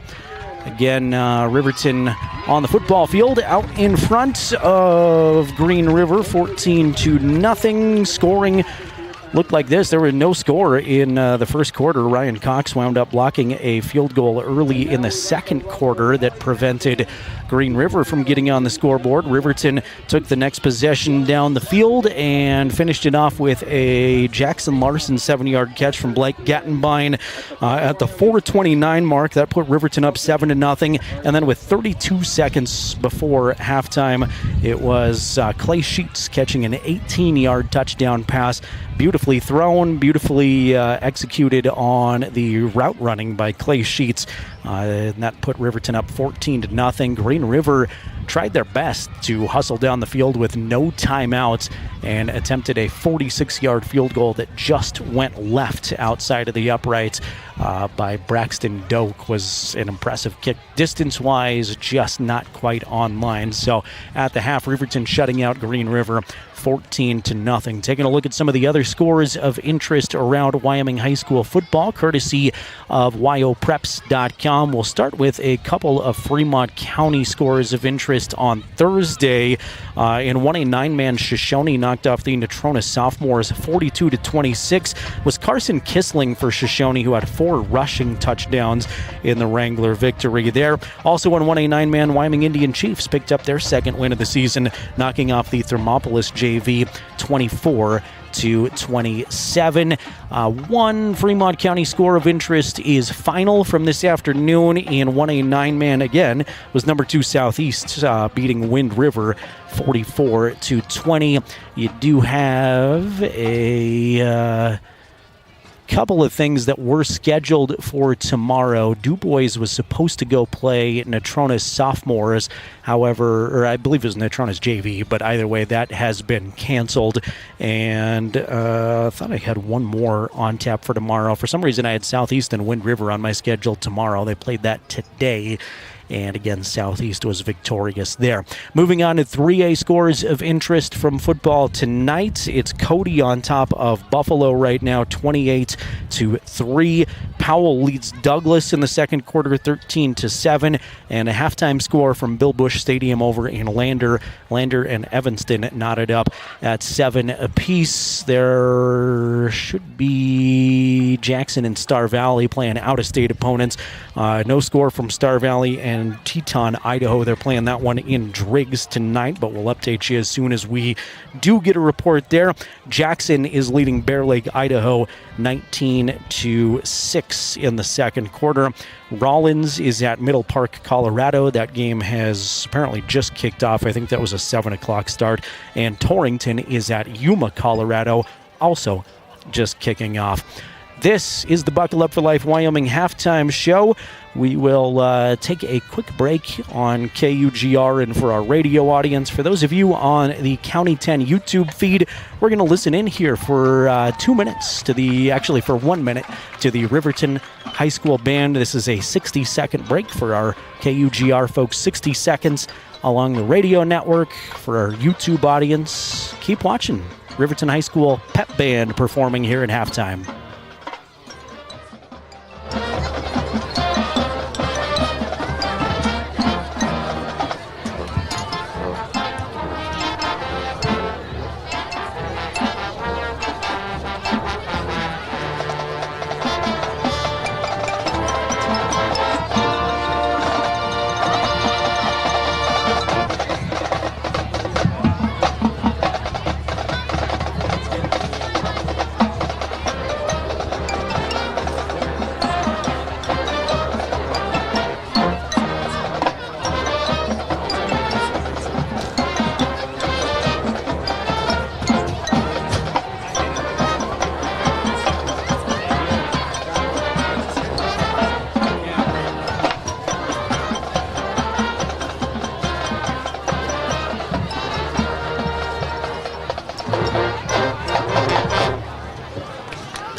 Your home for the defending 3A East champs, 105.1 Jack FM. It is the Buckle Up for Life Wyoming halftime show, made possible by the Wyoming Department of Transportation. Riverton on top of Green River, 14-0 here at the half. Earlier this week, I was able to get to Riverton High School cross-country practice, where I chatted with a couple of student athletes. Davian Spoonhunter, a senior for the Riverton cross-country team, was my first interview, and this is how our conversation would go. Davian coming off of a win at the Barry Bryant Kyle Johnson Memorial Race at home and competed in Lander yesterday. Here's my chat with Davian Spoonhunter. All right, Davian, first of all, congratulations on all of your success so far. I know we're kind of the middle of the season. How's the season been for you overall so far? It's been pretty good these past couple meets. I know you just won your home invitational. What was the feeling like winning at home? It felt pretty good winning, especially on the senior night, winning for my mom and stuff. You've been so successful at running, it feels like, over the last few years. Do you kind of expect it? Is it disappointing when you don't finish in that top spot now? I'd say kind of, yeah. If I'm not at least top 10, I would feel like that, yeah. When did you know you were going to be a good runner? Were you fast early? Was it something you were naturally drawn to, or just something you realized you were good at? I realized I was good at it, in middle school, but then I didn't fully get good until I got into high school. Yeah. How do you kind of maintain your composure while you're out there on the race? What are you thinking about? It feels like for people like me who struggle getting off the couch, it feels like that's got to be a long haul. How do you keep going in such a long event? I just think about the people in front of me, and that I want to catch those people to keep me in the race. So does it help when you're behind somebody and you've got that fire, or do you like being out in front, being the guy that is being chased? I just think about the people in front of me, and that I want to catch those people to keep me in the race. I like chasing down better than getting chased. Very good. As we get to the second half of the season here, what are your goals for the rest of the season? I would like to be top 5 at state, and try to get to in the 16s or low 16s. Awesome. Do you do any other sports? Just track. Perfect.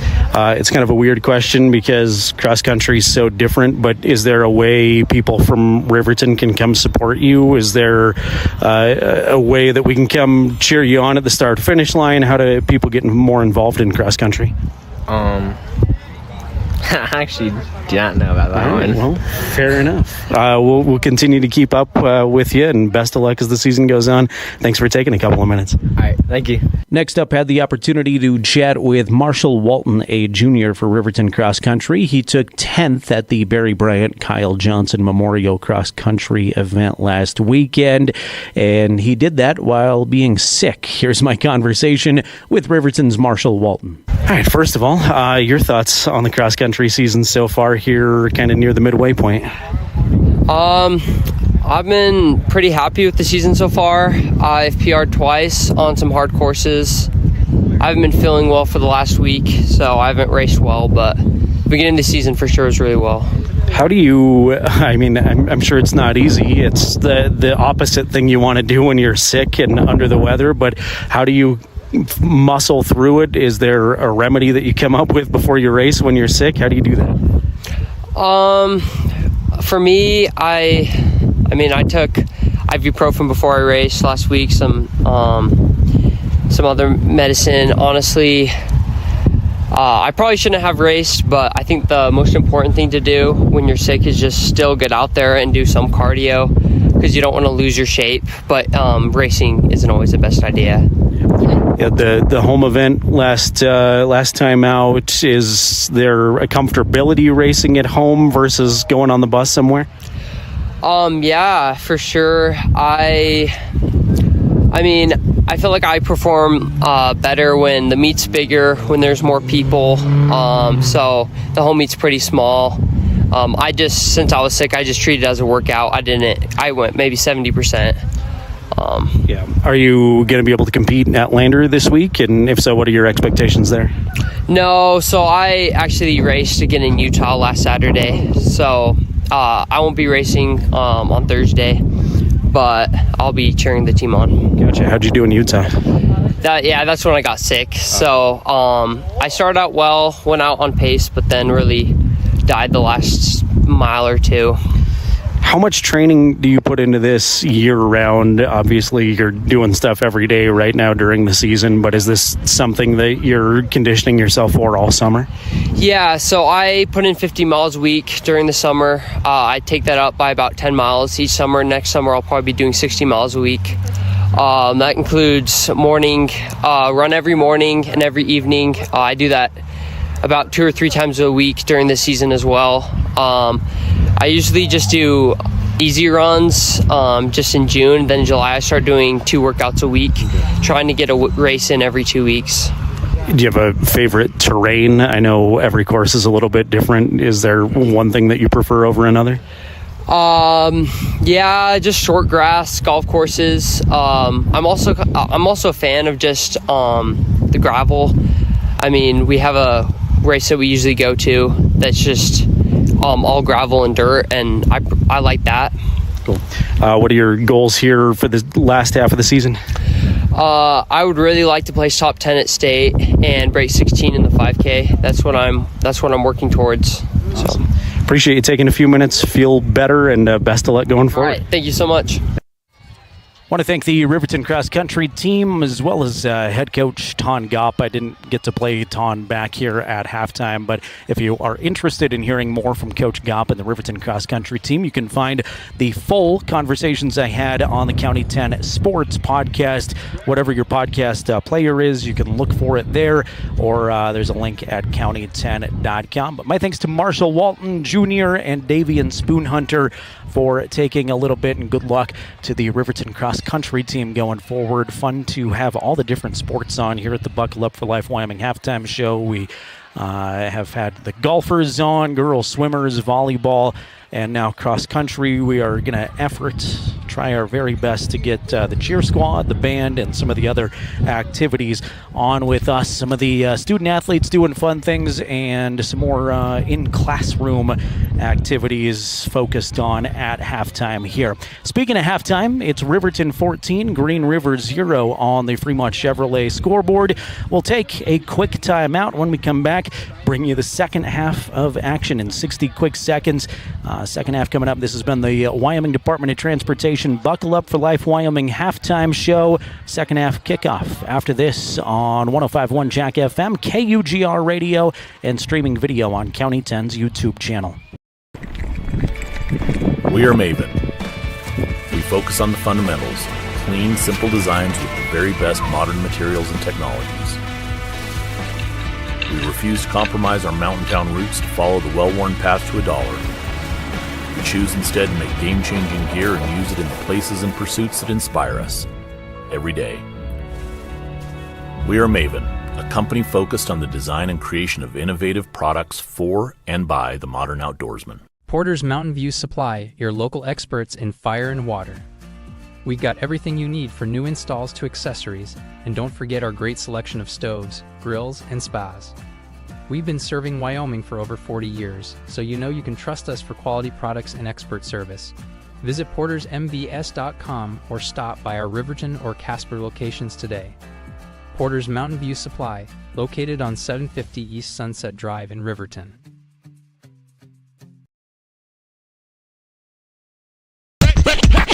Back to the ball game. Here's the voice of Riverton Sports, Jared Anderson.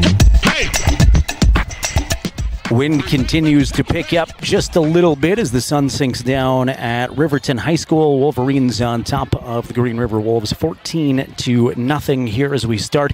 The third quarter was Riverton football first after Green River deferred to the second half, so they will receive. Going to send Irie Kubal back deep to receive. Hunter Saltzgaver's got it on the tee. Glad to have you here. Jared Anderson is my name. Jason Peterson's running the camera next to me. Riverton in their all blacks. Saltzgaver puts the toe to it. End over end kick that's going to carry into the end zone. Looked like he wanted to try to kick that a little bit short, like might make Kubal actually bring it out. But the wind now starting to whip toward that end zone. Really felt like it got caught up there in the jet stream and just carried it forward an extra couple of yards over Kubal's head. Touchback. That's a long way of explaining that it was a touchback. 1st and 10 from Green River's own 20. Maddox Hintz is under center. Now we'll back up to the shotgun. He's got 2 receivers to the left side, 1 to the right. Now Hintz is going to come under center again. Give it to, no, he's going to keep it. Fake the handoff to the first guy through. He's going to keep it and is driven backward. Tyree Harris is there. Ryan Cox is there. And Green River loses a couple. 2nd and 12.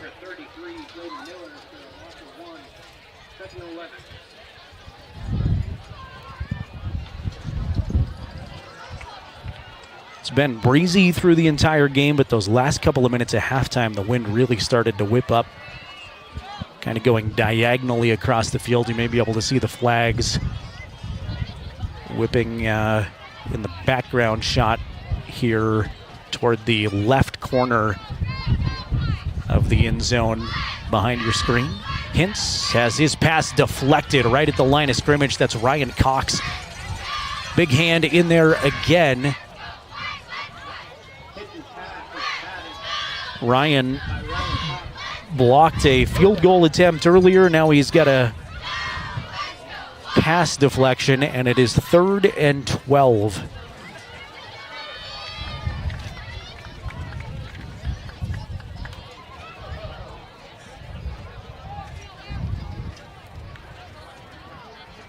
Two receivers to either side. Walter in the backfield with Hintz. Hintz backing up, setting up a screen pass. Little bit of space for Dax Taylor, but not much doing after a gain of 3 or 4. It's going to be a 4th and about 8. Jackson Larson made a nice move in there, and Caden Arnold also credit him with a portion of that tackle.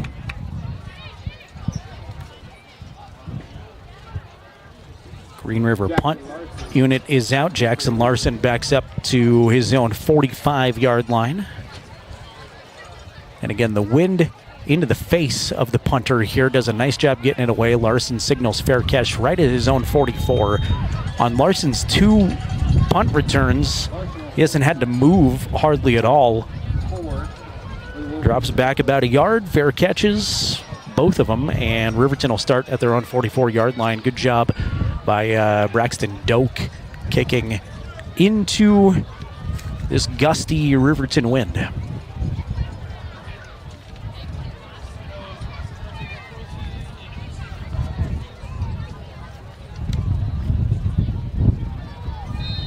First possession of the second half for Blake Gattenbein and the Wolverine offense. Left side, strong side of the offensive line. Tight end over there, 2 receivers to the right. Gattenbein rolling to his right. Fires high for Clay Sheets. Sheets got hung up in the air. Hunter Lake put a nice hit on him, and meanwhile the ball sailed over both of their heads, incomplete.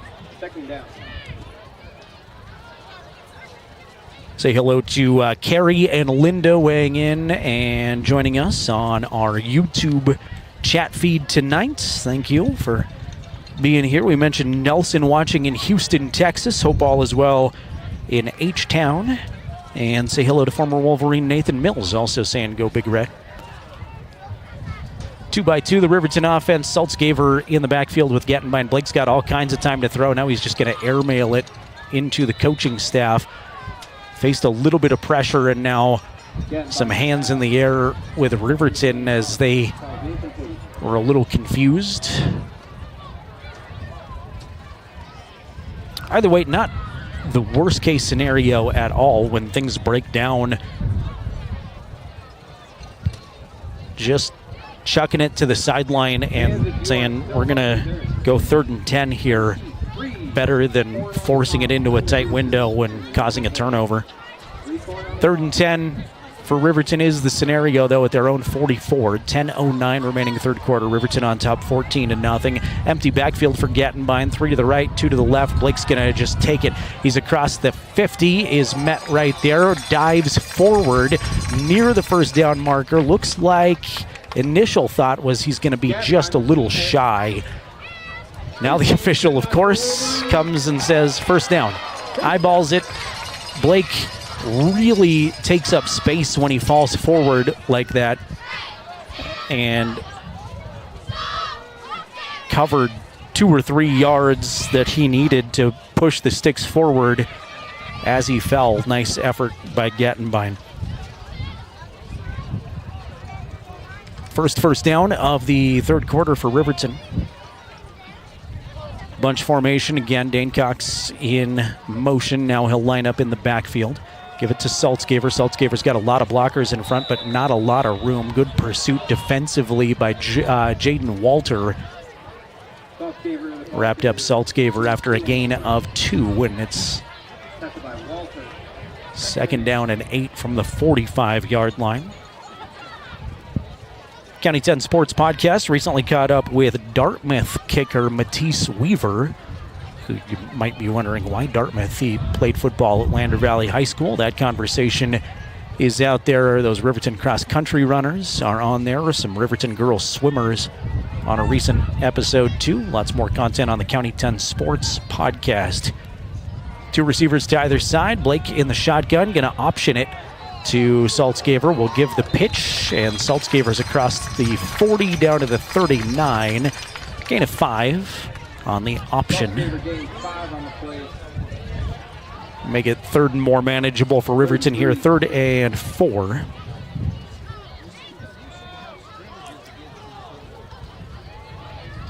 Say hello to Braxton. Says go Saltzgaver.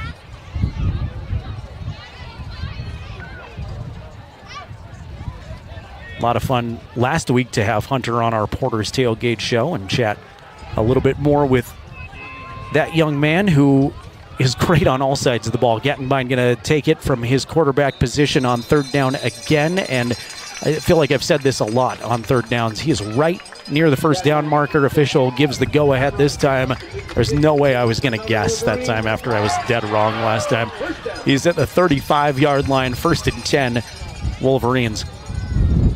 Hunter does not take many plays off. Running back, defensive back, kicker, kick returner. He does just about everything.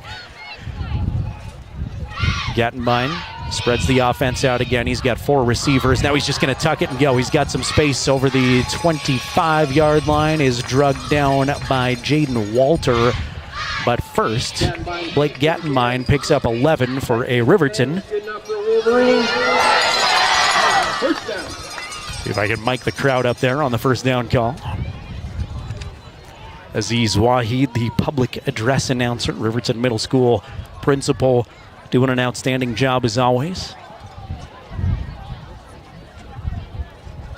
We've played 5 minutes of third quarter football. Score remains Riverton 14, Green River 0 on the Fremont Chevrolet scoreboard.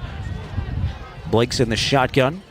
Tight end on the left side, 2 receivers on the left side. Fake the handoff to Saltzgaver. Blake tried to run with it, and he is corralled around the ankle.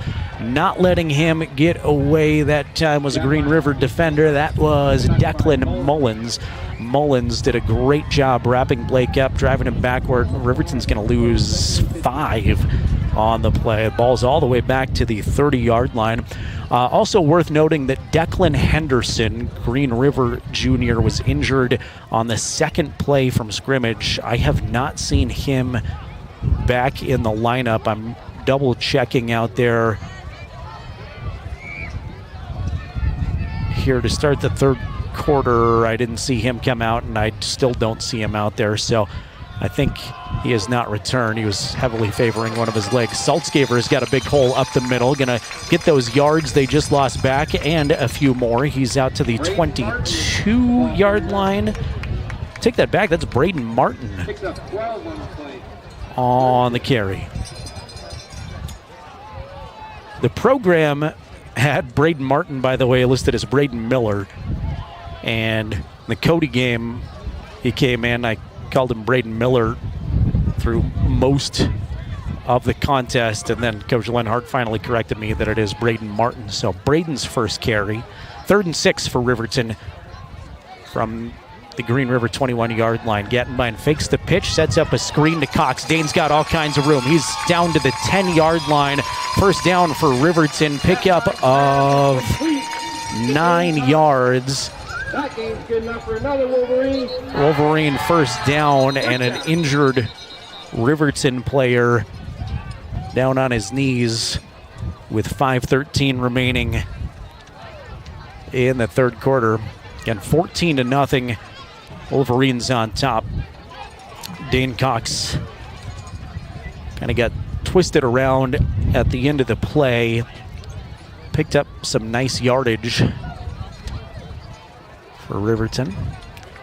And Dane is the injured player. He gets up favoring his right arm that he is holding tightly to his stomach.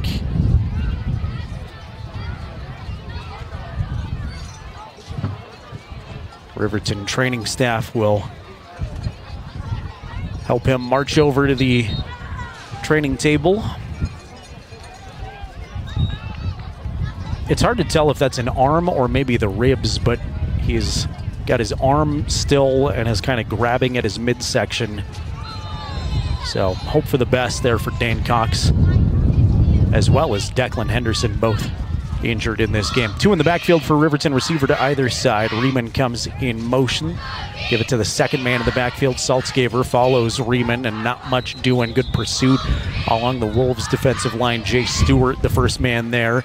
And they're going to push Hunter Saltzgaver backward for a yard. 2nd and 11.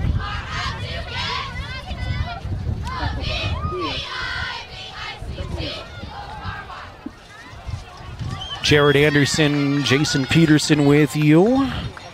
Thanks to our Green River audience. Again, apologies that I'm nowhere near Eric Pauly's level of awesomeness, but he's with the Wyoming Cowboys in Texas as they take on North Texas tomorrow. 2nd and 11, Saltzgaver on a bootleg, looking to the end zone. Lots of time to throw. He's got a man in the end zone that was open for a second, and it goes off of his fingertips. Good job by the Green River defender. That was Paxton Yates out there. I couldn't see the number in the corner. Paxton Yates was wide open for a second. Took Blake a moment to look back across the field and find him. And by that time, the Green River player in the secondary, I think that's Maddox Hintz, far out there. We've reached the time of the night where there's a glare on the uniforms, and I'm at the top of the press box. Even the binoculars not working as as well. Gettenbein under center, 2 in the backfield, 2 receivers out to the right side. 3rd and 11. Green River's going to jump across the line of scrimmage. I almost, a few minutes ago, said that this game had not had a lot of penalties. There were a couple in the first quarter, a couple of costly ones for both teams, but in total, there has not been a lot of penalty yardage, and now Green River jumps across the line, make a 3rd down a little bit shorter. It goes from 3rd and 11 to 3rd and 6 for Riverton.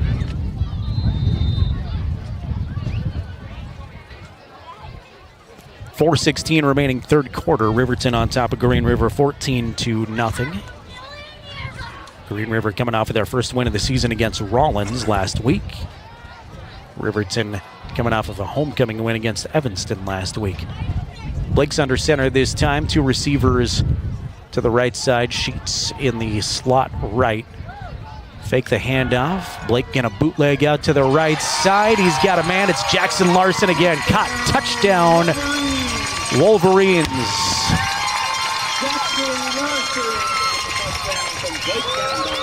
Blake Gettenbein to Jackson Larson, and Riverton has found the end zone again.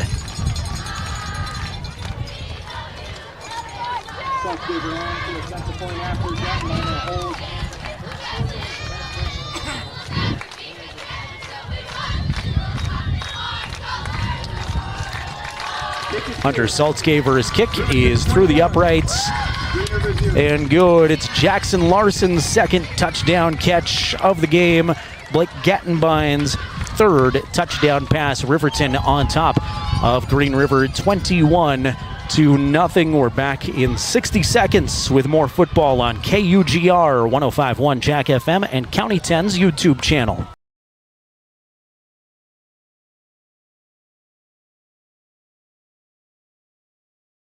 Myers Gambles is your one-stop shop for furniture, mattresses, and appliances in Lander, Wyoming. We have an unbeatable selection of furniture for your living room, bedroom, and dining room. Plus, we have the latest trends in home furnishings. Our mattresses are comfortable and affordable, and our appliances are built to last. Whether you're looking for a new TV, sofa, or refrigerator, we have the perfect finish, style, and function for your home. Visit us at 420 Main Street in Lander, or check out our website, landergambles.com. Welcome to Haskell Furniture and Flooring, now open in Riverton.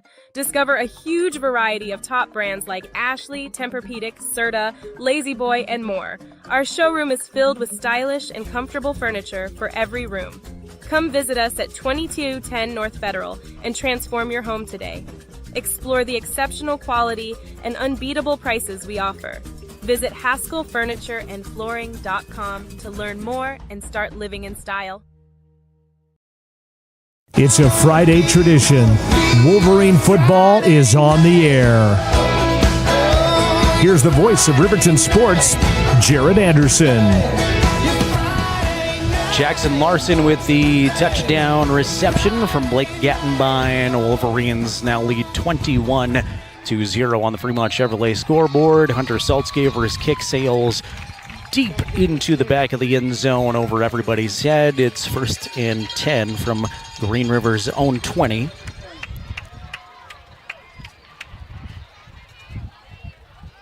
Still a lot of time left in this game. Got to be feeling a little bit better about more of a cushion if you're a Riverton fan, but Wolverines, like we mentioned in the pregame show, prone to giving up big plays so far this season, trying to eliminate some of that as the season goes on.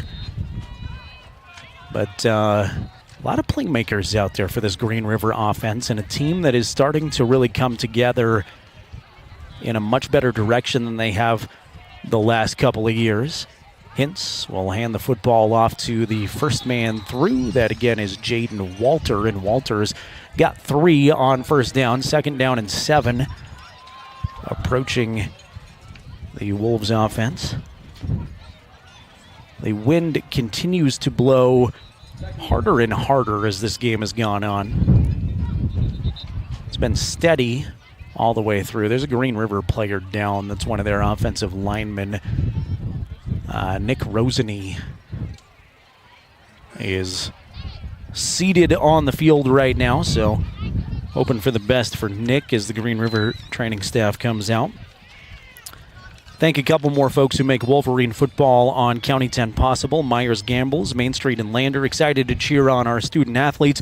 Gambles has winning deals, deliveries free within 30 miles of the store's radius. That includes Riverton. Turnaround shop in town at Myers Gambles. And thanks to Porter's Mountain View Supply in Riverton, your one-stop shop for grills, spas, stoves, pellets, and more. Porter's, a proud supporter of Fremont County athletes. Get one more in here. Thanks to Fremont Chevrolet GMC, supporting our local athletes. Your hard work and dedication does not go unnoticed at Fremont Chevrolet GMC. They're here for you every step of the way. They're located at 1401 North Federal Boulevard in Riverton as Nick gets to his feet and will walk off under his own power. That's good to see.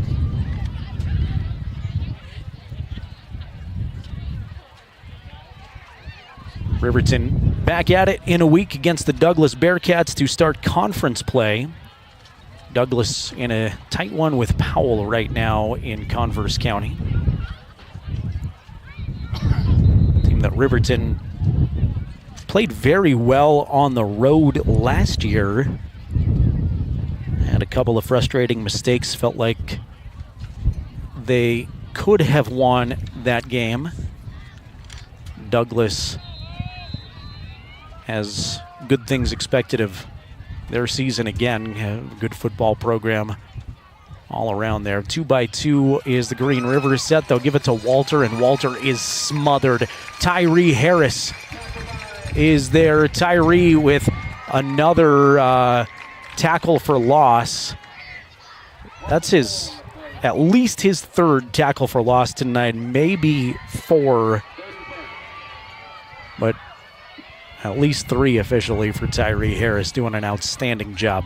It was a good week to feature him on our pregame show. 3rd and 10 for Green River. Clock at 3:13 in the third quarter and rolling. Hintz in the shotgun. 5-step drop now being flushed out of the pocket. Caden Liebrick diving at his feet. Cannot sack him as Hintz will throw the football away. Flag comes out. Riverton fans asking for it. Maybe intentional grounding, though I thought he was well out of the pocket. We'll see what the flag is. I don't think it's going to be an intentional grounding. Hintz was way out of the pocket.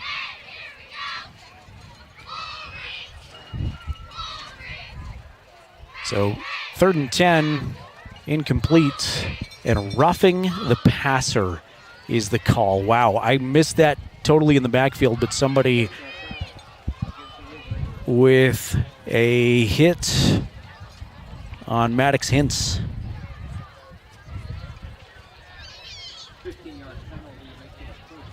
That is a 15-yard penalty. Riverton had him stopped.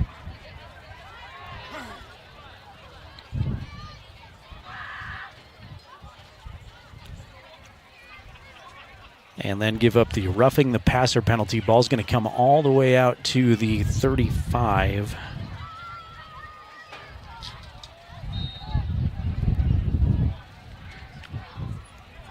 Hintz in the gun. 2 receivers to either side. Fake the handoff. He's just going to carry it. And Tyree Harris wraps him around the ankles. Doesn't let him get more than a yard.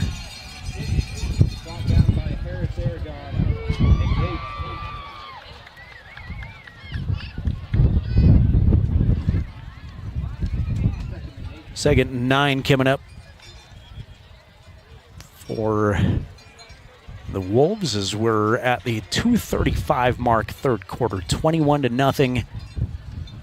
RHS out in front. One man in motion for Green River. Maddox in the shotgun, rolling to his right, sets his feet and throws. Good coverage by Jackson Larson, but the receiver still able to haul it in.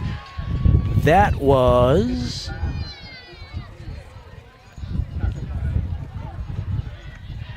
Evan Macer. Macer is there. Apologize for the long delay. Couldn't quite come up with the number again, but he's out to the 46-yard line. Good reception by Evan. And Wolves starting to march forward here now near midfield. Hintz aired out in the flat to Dax Taylor, and it goes right through his hands, incomplete. Jackson Larson has 2 touchdown receptions from Blake Gattenbein. Clay Sheets has 1. Riverton on top, 21-0.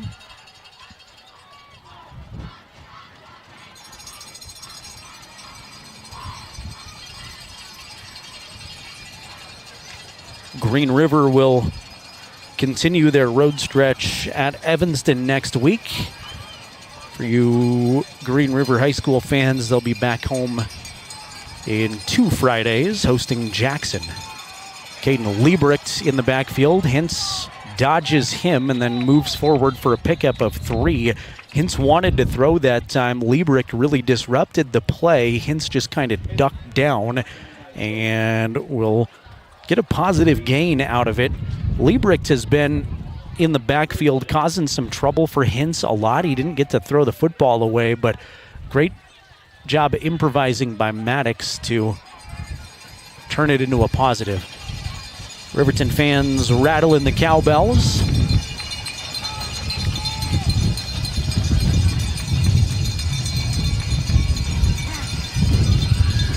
Green River comes to the line of scrimmage, looks at their coaching staff. Now the play comes in, 2 receivers to either side, tight end on the right. Hintz rolling to his right, pressure in the backfield. It's picked off. Threw it across the middle, taken away by the Wolverines. Riverton defensive back is across midfield. Flag flies in late. That's Braden Martin there with the interception. Braden Martin picks it off for Riverton. There is a flag down on the play, but I want to say it came in well after the interception. It'll be Riverton football, I believe. I think the question is where after this penalty. Braden returned it about 11 yards after he picked it off. Block in the back on Riverton after the interception. So it'll be Riverton football just a little bit further away from the end zone than they wanted. 52 seconds remaining, third quarter. Braden Martin with the interception. Well done to the Riverton sophomore. And I know his name this week.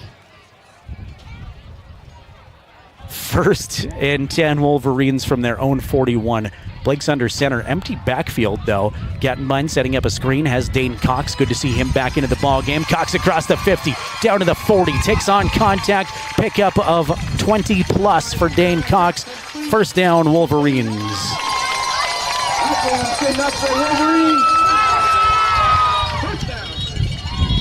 Yet another shaken up Green River player in their secondary. Hate to say it, but we've seen a lot of banged up players this game. Check on that Green River player, part of the Riverton training staff, going to come across and check on the injury. Thanks to WYDOT, Wyoming Department of Transportation reminds you that seatbelts save lives. Buckle up every trip, every time, so you can stay in the game every time, every ride. Thanks to the Wyoming Department of Transportation making these broadcasts possible, and our friends at Perfect Power Electric and Lander supporting the athletes on and off the field. Give Perfect Power a call for all your electric needs today, 332-7184. That's 332-7184. My thanks again to the Riverton cross country team letting me invade their practice earlier this week and chat with a couple of student athletes, as well as Ton Gopp, the head coach. Injured Green River player pops back up to his feet. That's Dom Hamill, who is walking gingerly on his right foot. Looked like maybe an ankle injury, but he's walking off limping under his own power, which is good to see. Hopefully Dom can come right back out there. Dom had a really good first half defensively.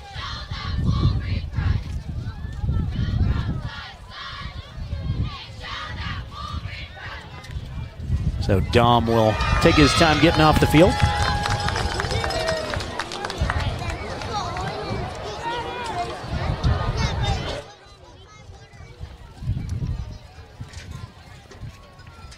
Dom continues to trot off the field as my 8-year-old hits me up for cash to go to the concession stand with.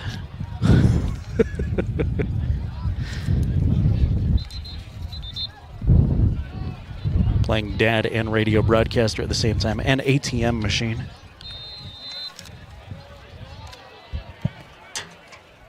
Clock at 40 seconds and now moving as we're back to action. Blake's under center, 2 in the backfield. Larson slot left. Sheets split out to the left. Now they're going to pitch it left to Saltzgaver. Saltzgaver off the left end. He's got a lot of room. He's got a first down and some more inside the 30. Tripped up by a member of the Green River secondary after a pickup at 13, Hunter Saltzgaver.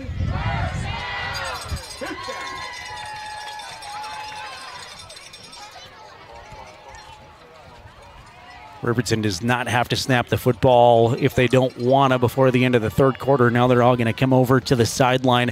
End of 3 will switch sides. Riverton on top of Green River 21-0. Come on back in 60 seconds with us for the fourth and final quarter of this one. You're listening to Wolverine and Wolves football on KUGR on 105.1 Jack FM and video coverage on County 10's YouTube channel.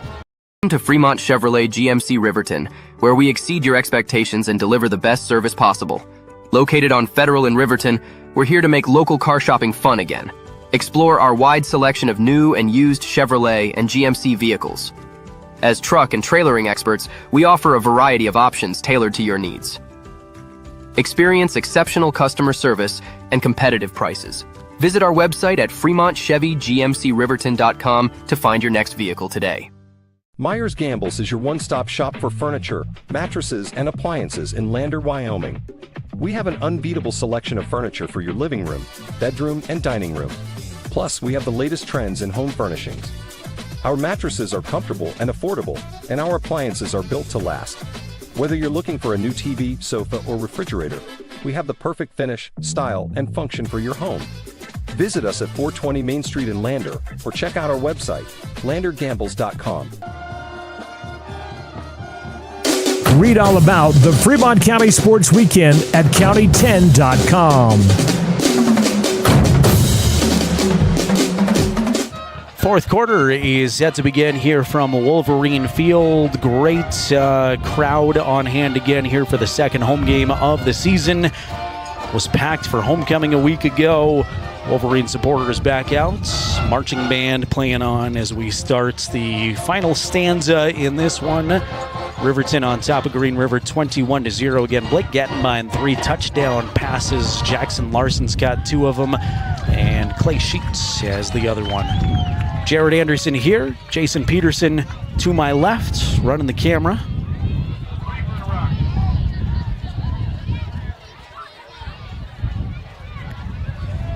Wolverine football from the Green River 26. They've got it 1st and 10.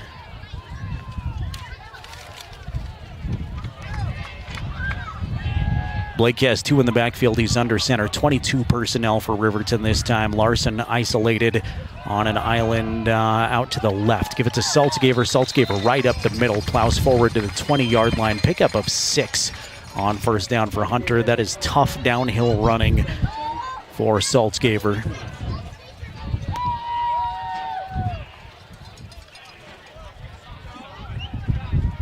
Clay Sheets comes back in. Hunter Riemann subs out this play. Don't get to work Hunter Riemann's name into the broadcast too often, but as that lead blocking back kind of position, he is really critical to have in there for Riverton. 22 personnel again.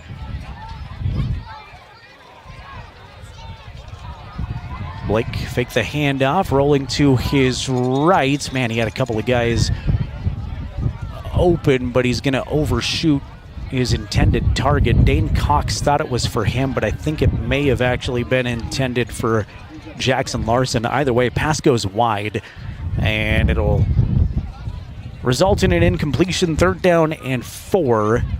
Ball at the Green River 20. Riverton fans would love to get 7 this drive, but if you do have to rely on a Saltzgaver field goal, it's going to be interesting with the wind blowing right across the field pretty strongly right now. 2 receivers to the left side, 2 in the backfield for Blake. He'll pitch it to Saltzgaver. Saltzgaver's got blockers and a lot of room. 15, 10, slips a tackle inside the 5 all the way down to the 2. Saltzgaver pick up at 18. Great job to the big guys in front, carving the way for the strong legs of Hunter Saltzgaver. 1st and goal from the 2.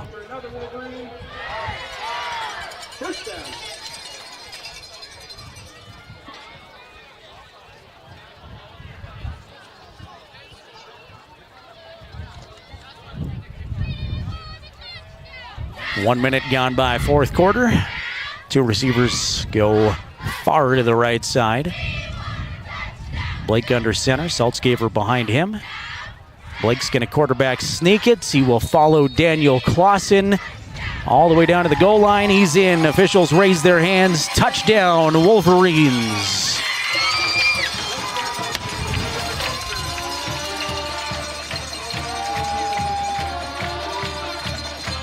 Blake Gettenbein behind Daniel Clausen marches forward from the 2 for another Wolverine touchdown.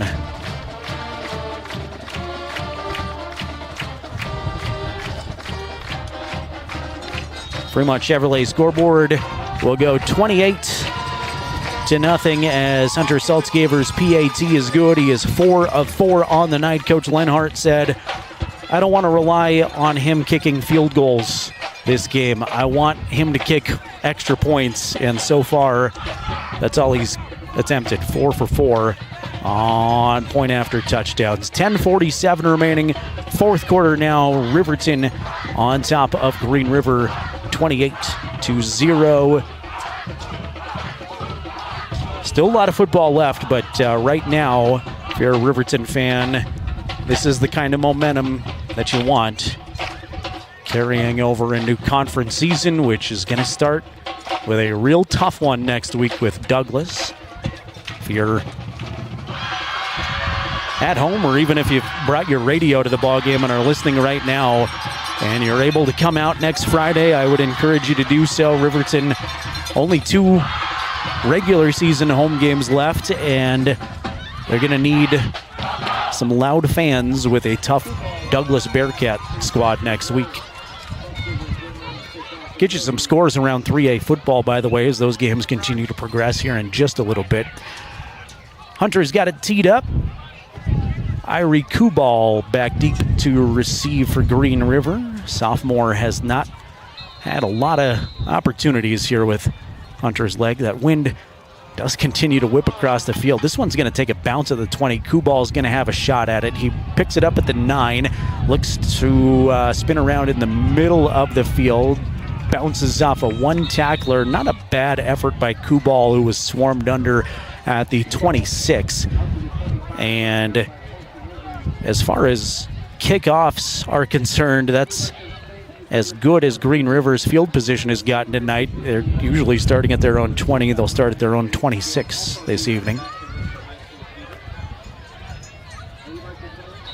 So we move toward 8 o'clock. KUGR Green River, KTUG Riverton. Jared Anderson and Jason Peterson with you from Riverton High School. Hintz, fake the handoff, carries it forward. Pickup of 2 before he's corralled by Paxton Yates. Second down and 8 faces the Wolves.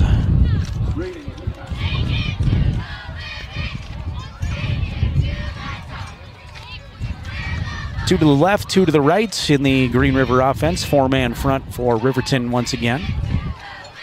Single high safety.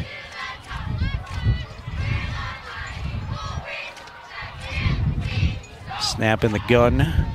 Hintz wants to run with it. He's under a lot of pressure. I think he thought about throwing, but a lot of Wolverine defenders right there, and he's going to be hit right at the line of scrimmage. Did a nice job dancing around, but it's Tyree Harris again with another tackle. He's had at least 3 tackles for loss by my unofficial count, and I want to add at least a couple more for no gain or for like a gain of 1.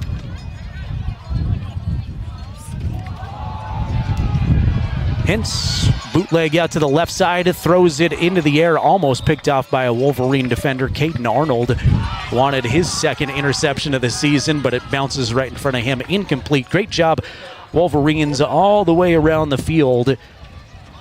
Got some pressure on Maddox. Good job in the secondary, shutting things down too, and it's going to force another Green River punt. 9:20 remaining in the ball game. Wolves will punt from their own 27. Jackson Larson and Clay Sheets go back deep to receive. Jackson stands at the 30.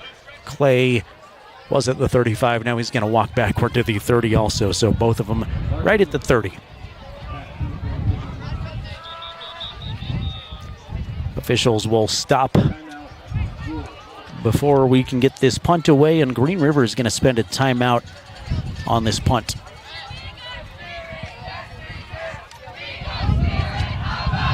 Riverton on top, 28-0, Fremont Chevrolet scoreboard. Want to take a moment here, really, for everybody in Wyoming high school football, but for our Fremont County audience especially, and send our deepest thoughts and condolences to the Tremblay family. David Tremblay, longtime Du Bois High School coach and educator, passed away earlier this week. Long, courageous bout with colon cancer.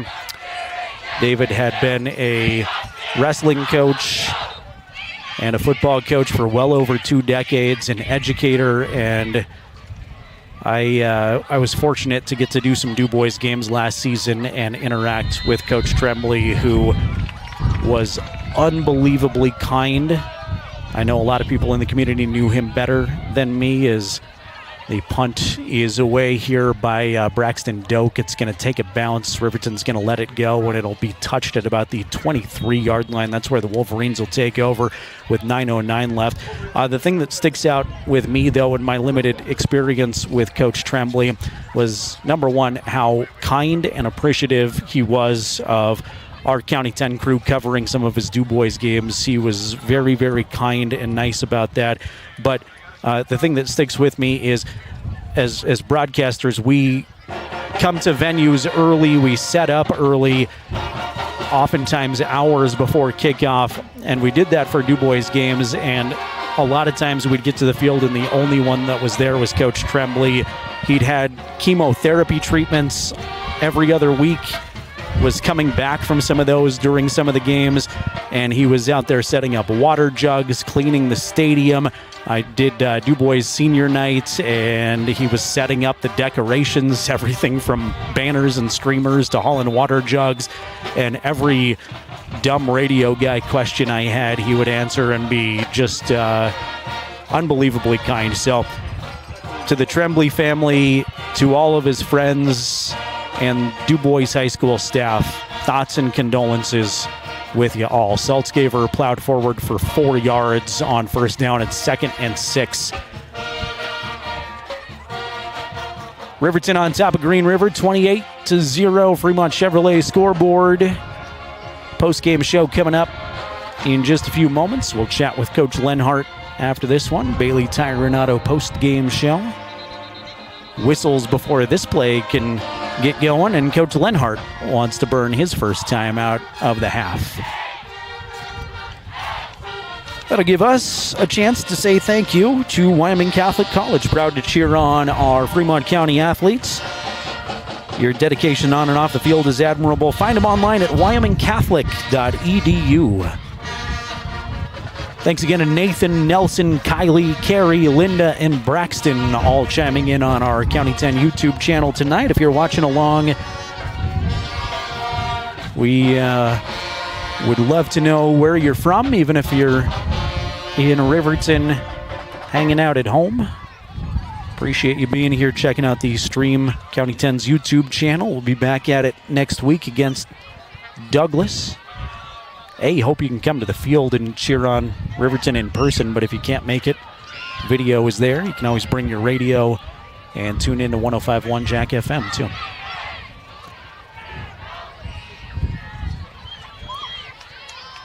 Riverton football out of the timeout. Both teams back out there. Green River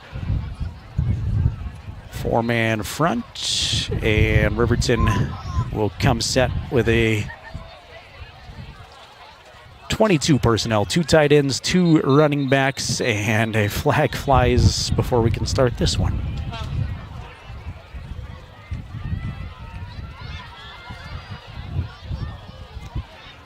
Procedure on the Wolverines will back him up 5. 2nd and 6 becomes 2nd and 11.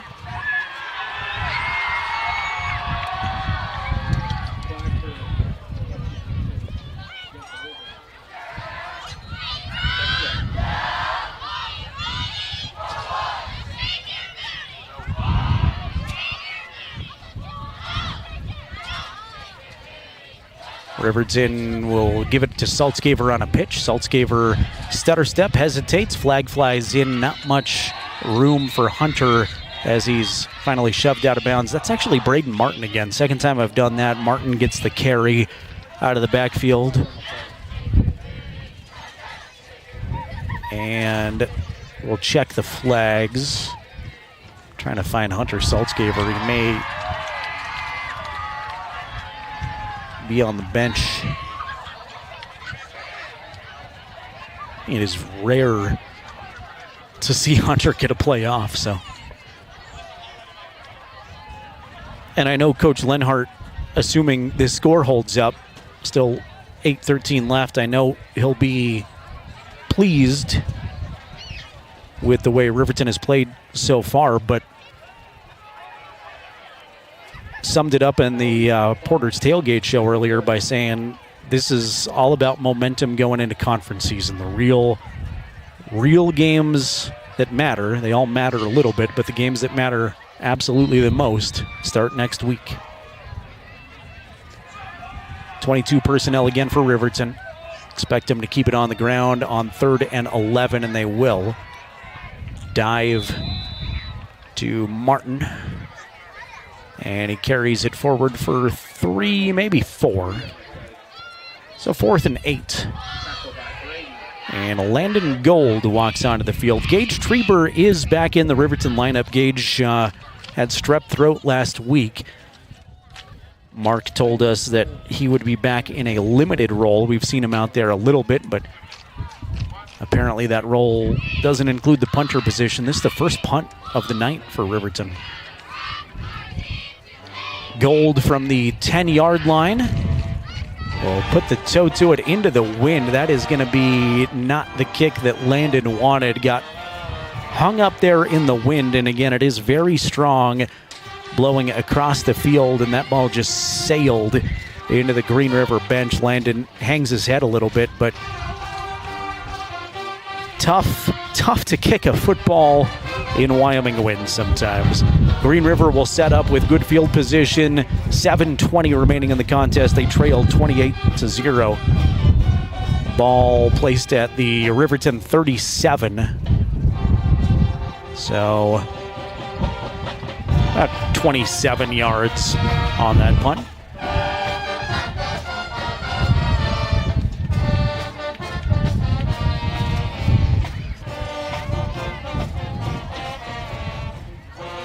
Three receivers for Hintz, 2 to the right, 1 to the left. Got Walter in the backfield. Give it to Walter. Walter is going to try to go left guard and will gain 5 on first down. I think if you're Blaine Christensen in the Green River offense, you don't have to go into desperation mode. You just want to keep doing the things that you're going to do next week and beyond and try to get some momentum here late in the fourth quarter. Run your style and see if you can put a short drive together. Give it to Walter again off the left side a second time, and he'll be corralled after 2 this time. 3rd down and 3. Spent quite a bit of time earlier talking about the relationship between Mark Lenhart and Blaine Christensen. Blaine was the assistant for Coach Lenhart at Rock Springs High School. Mark said a number of times on our broadcast he thinks the world of Blaine, thinks he's doing a great job with the Green River program. They did go 1-8 last year, but they are improving steadily, it seems like. Got a win already this season against Rollins last week. Handoff to Walter again. He has stood up after a pickup of 1. Tyree Harris is there. Ryan Cox. And probably a couple other Wolverines in there to smother him on the play. 4th down and 2. And Green River has no hesitation. Why would they about going for it here deep into the ball game? They will spread the field a little bit more this time. 3 receivers, 2 to the right side. Walter in the backfield again with Hintz. Hintz turns and looks at his coaching staff for the play. Riverton fans making some noise on 4th down. See if Riverton can keep the shutout intact. First a Riverton timeout. Coach Lenhart came racing out and saw something he didn't like, and he'll burn the timeout right there. Thanks to Bailey Tire and Auto Service, proud to support our local athletes. They've got full-service tire and auto shops, 755 South Federal Boulevard in Riverton, 1305 West Main and Lander. And you've got the Bailey Tire and Auto post-game show coming up in just a few moments. Wyoming Cowboy football on the air tomorrow, taking on the North Texas Mean Green. 5 o'clock kickoff, 3:30 pregame show. Eric Pauley, Keith Kelly, Kevin McKinney. Eric had to catch the flight to Texas. So sorry to the Green River KUGR audience tuning in and hearing me. I'm Jared Anderson. Thanks to Eric for letting me fill in. Big fan of all things Green River, really. Made 4 trips your neck of the woods during basketball season. Love doing games in that gym, and hopefully it'll be part of the football schedule next week. Walter fake the handoff. Now Hintz gonna go forward. He's got some room. Hintz off to the races, to the goal line. Touchdown, Green River. From 29 yards away, Hintz on 4th and 2. Fake the handoff to Jaden Walter. Took it himself. Wolverines and his broadcaster bit on the fake handoff. And there goes the Riverton shutout. Green River is on the board. Doak on for the extra point. Will boot it through the uprights. Good. And with 5:11 remaining in the ball game, it goes 28-7.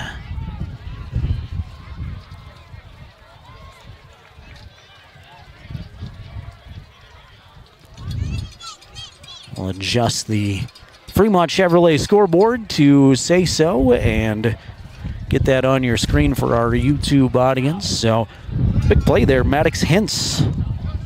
And suddenly a 3-possession game. There is just 5:11 remaining. But if you're Riverton right here, crazy things happen in football. You gotta stay focused, protect the football, and pick up a few more first downs. Do not want to make a quick mistake. Riverton has been prone to giving up big plays this season. And 5:11 is just enough time, you would think, for some strange bounces. I've seen some strange things being a football fan my several years on Earth.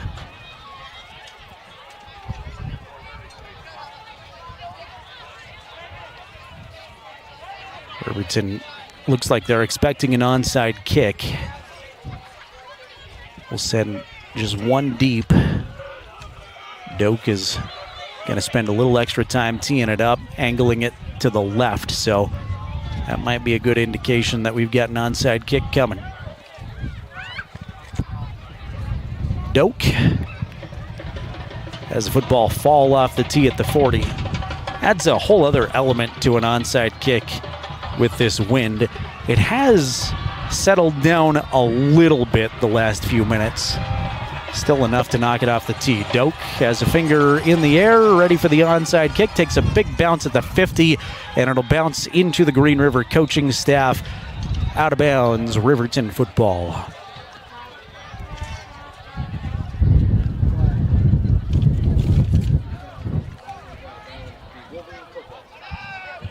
So Doak looking for a big kick there and put quite a bit on it. That took a huge bounce at the 40. Bounced over everyone's head on the Green River bench. And the procedure penalty will give it to Riverton. They will place this at Riverton's own 48-yard line. 5:11 to go. Riverton on top of Green River, 28-7 on the Fremont Chevrolet scoreboard.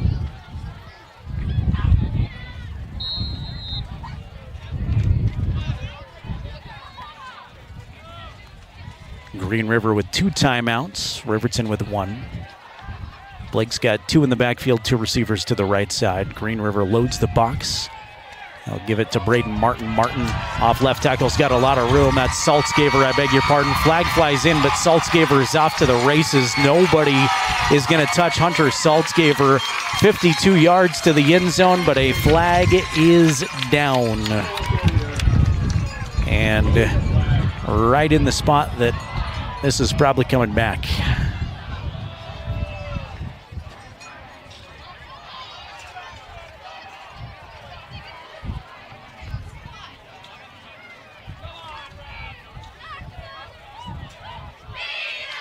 They're going to slowly walk back to midfield before the official gives the signal.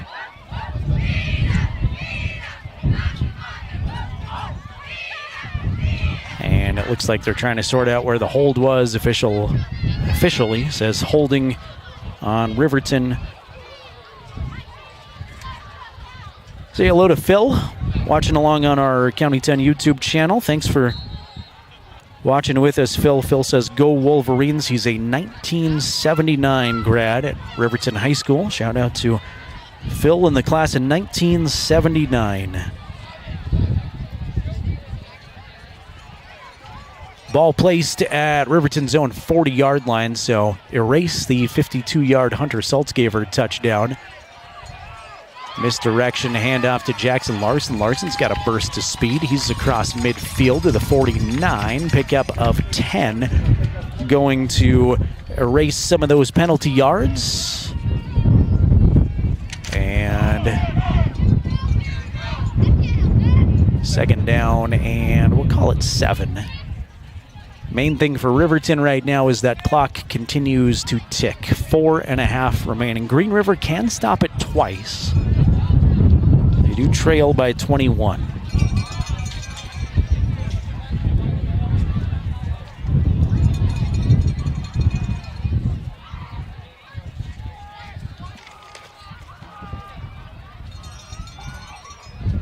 Yates goes in motion for Riverton. They'll pitch it to the running back. That's Saltzgaver, who's knocked out of bounds after a gain of about 7. Tough tackle by Jaden Walter, who's been very active on both sides of the football. So Saltzgaver is a yard shy of the first down marker, and he went out of bounds. 4:04, clock stopped. Receiver split out to either side this time. 2 tight end set. Saltzgaver, the lone setback. Blake's just going to sneak it. And when Blake needs a yard behind Daniel Clausen in that Riverton offensive line, Blake's been successful. First down, Riverton picks up 2.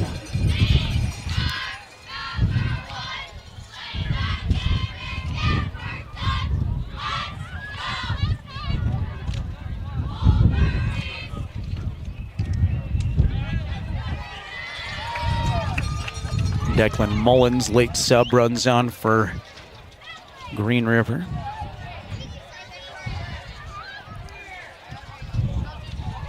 Riverton gonna take every second of the play clock that they can. Blake under center once again.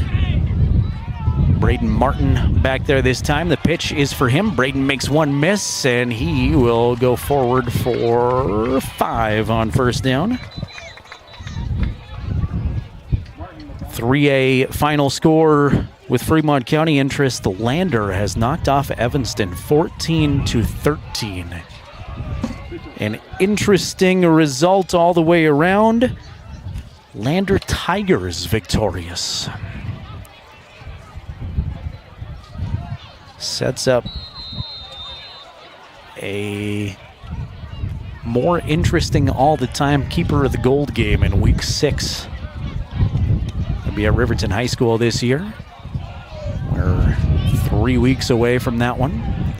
Clock moves to 3 minutes remaining. Riverton up by 21. Pitch again to Martin. Martin is tackled right at the original line of scrimmage. Couple of players are slow to get up in this pile. It was a physical play. Braden Martin at the bottom of that pile will hobble back to the huddle. So no gain on the second consecutive pitch to Braden.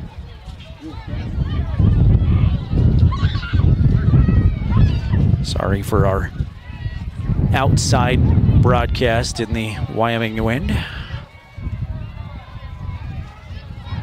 Braden, the lone running back, tight bunch formation for Riverton. Fake the handoff. Blake wants to throw. He's got a man for a very minimal gain. Falling down was Dane Cox. And I don't think Cox gained anything there. He fell down right at the line of scrimmage.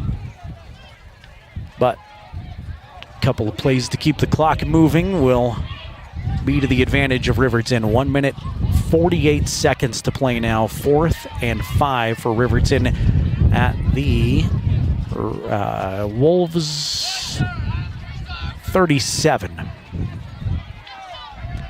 Riverton remains on the field. Looks like they're going to go for it. You're kind of in no man's land here where you don't stand to gain a lot on a punt.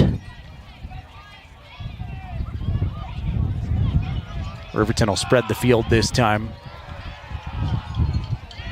4th and 6, we'll call it. Trips to the left side. Gettenbein air it out in the flat to a receiver who is going to lose yardage. It was Larson who came up with it. Nice job by Hunter Lake, soaring into the play, making a nice tackle. And it's a turnover on downs. Green River will get the football with 1:13 remaining. Green River trailing 28-7. Put a nice drive together, and on a 4th down, Maddox Hintz had a 29-yard run to the end zone.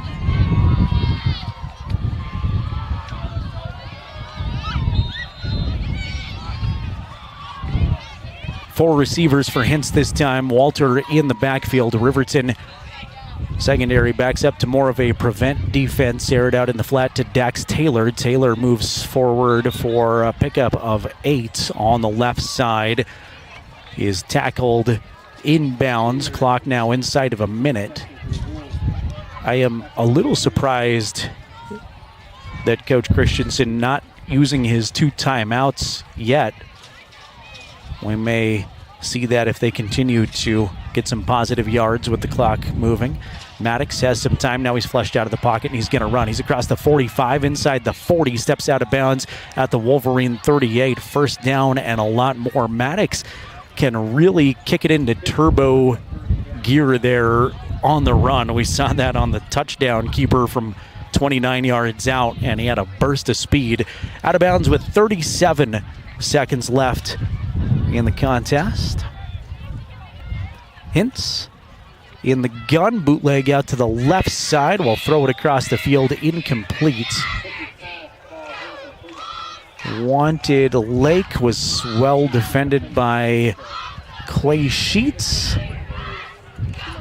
And Braden Martin is on that side too.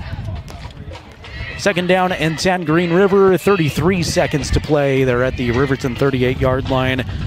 And again, Wolverines look poised to go 3-1 on the season with this 21-point cushion. 2 receivers to the right, 1 to the left. Walter in the backfield with Hintz. Hintz fades to throw, sets his feet at the 45-yard line. Will throw it across the middle. It's picked off. Taken away, Riverton turnover. And now they're going to rule incomplete. Boy, I thought Peyton Larson had that. Really thought Peyton came up with it. They're going to say he caught it on a bounce. Peyton Larson's been involved in a couple of really nice plays on the defensive side of the ball tonight. Hintz in the gun. Throws it behind his intended receiver, but it's caught by Masser. Masser does a nice job hauling it in, gets a 1st down, and is out across the 25-yard line with 20 seconds remaining.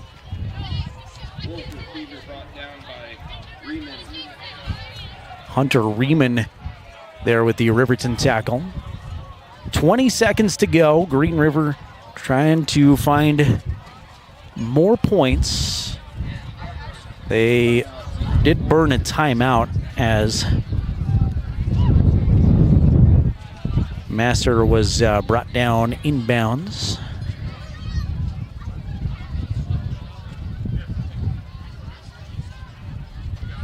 So both teams with 1 remaining timeout. Again, the Bailey Tire and Auto postgame show due up in just a few moments. We'll get some postgame comments from Riverton head coach Mark Lenhart.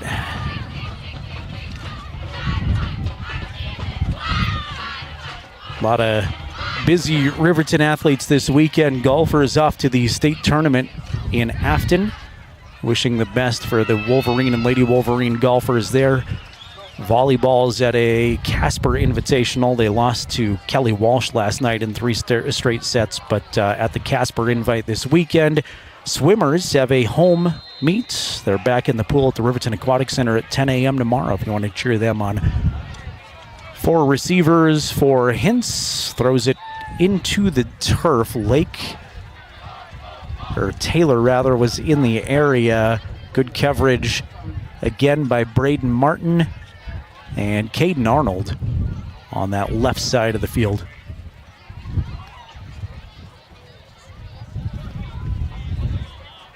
"17 seconds now to go.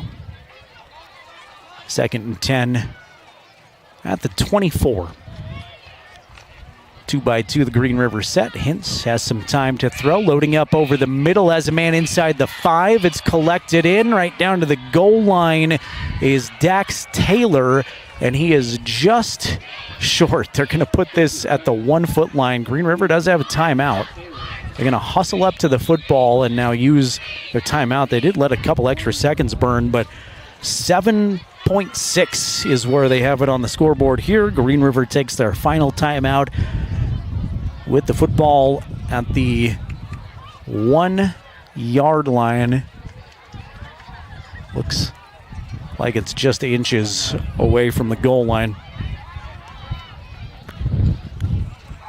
Green River will fall to 1-3. Riverton will improve to 3-1. And again, it's an interesting road trip for Green River next week at Evanston. Red Devils coming off of a loss to Lander. They've had back-to-back trips to Fremont County, back-to-back losses. Lost, of course, to Riverton, 17-13 a week ago. Lander beat them tonight, 14-13. I guess Evanston, Scott Fuller, the Lander broadcaster this year, filling me in. Evanston got a touchdown late, went for 2 to try to win the ball game and did not convert. So they lose 14-13. Sounds like a real thriller there from Lander Valley High School tonight. 7, now they're going to put 9 seconds on the clock. 9 seconds to go. Green River's got the football inside of the 1, trying to add some points late. Hintz is in the shotgun despite being a foot away from the goal line. Hintz give the handoff to, that was Dax Taylor. Taylor walks it into the end zone. Touchdown, Green River with 5 seconds remaining.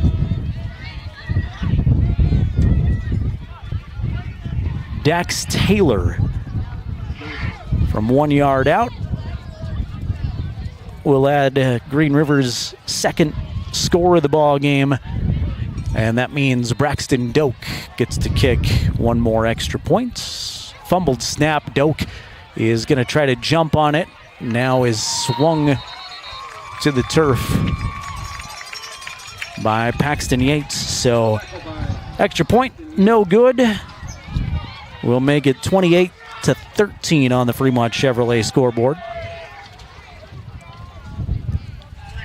And 5 seconds remain in the ball game. We'll see if Green River tries another onside kick. If nothing else, with just 5 seconds left, it is a good practice opportunity. You might need that come conference season. Riverton led 14-0 at halftime. We're up 21-0 at the end of the third quarter. Blake Gattenbein with a quarterback sneak from 2 yards out opened the fourth quarter scoring. So Riverton went up 28-0. And then with 5:11 remaining in the game, it was Maddox Hintz, 29-yard scamper to the end zone. Dax Taylor carries it from the 1. And Braxton Doak has it on the tee again. Saltzgaver's back deep to receive for Riverton, but we'll see if he gets an opportunity with 5 seconds remaining. Really just catch it and slide if it does go deep. They will kick it deep, and it's going to go wide of Saltzgaver. Really never had a shot at fielding it.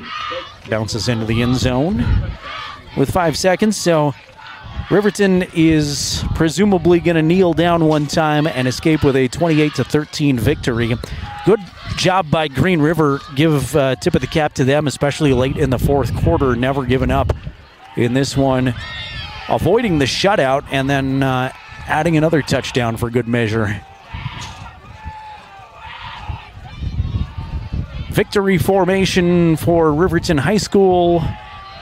Gattenbein with his teammates gathered around him.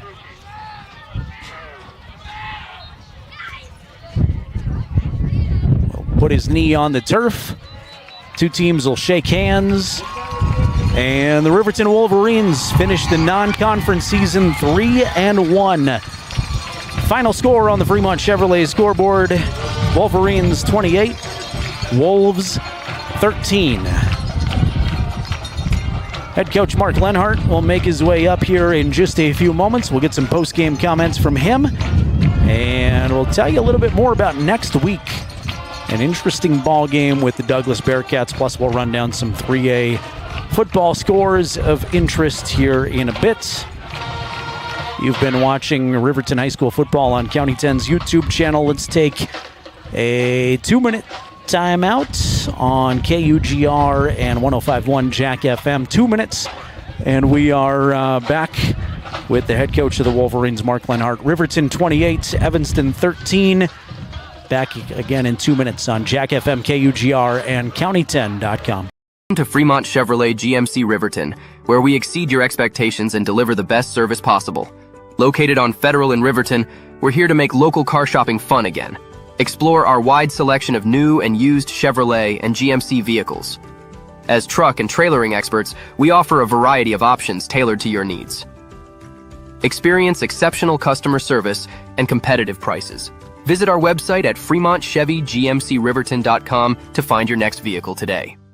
Myers Gambles is your one-stop shop for furniture, mattresses, and appliances in Lander, Wyoming. We have an unbeatable selection of furniture for your living room, bedroom, and dining room. Plus, we have the latest trends in home furnishings. Our mattresses are comfortable and affordable, and our appliances are built to last. Whether you're looking for a new TV, sofa, or refrigerator, we have the perfect finish, style, and function for your home. Visit us at 420 Main Street in Lander, or check out our website, landergambles.com. Today. Porter's Mountain View Supply, your local experts in fire and water. We got everything you need for new installs to accessories, and don't forget our great selection of stoves, grills, and spas. We've been serving Wyoming for over 40 years, so you know you can trust us for quality products and expert service. Visit portersmbs.com or stop by our Riverton or Casper locations today. Porter's Mountain View Supply, located on 750 East Sunset Drive in Riverton.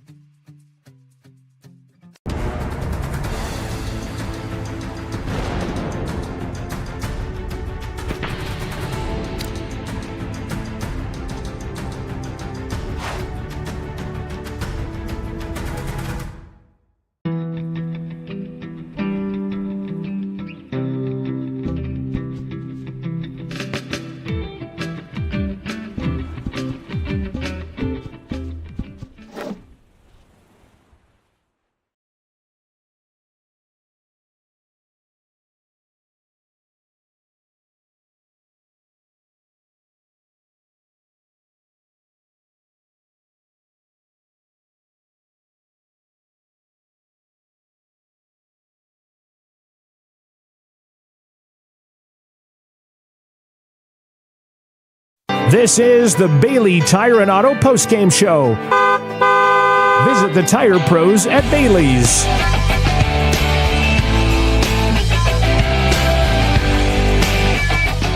Post-game show from Bailey Tire and Auto Services. We thank them for being proud Wolverine supporters. A victorious Bailey Tire and Auto post-game show once again.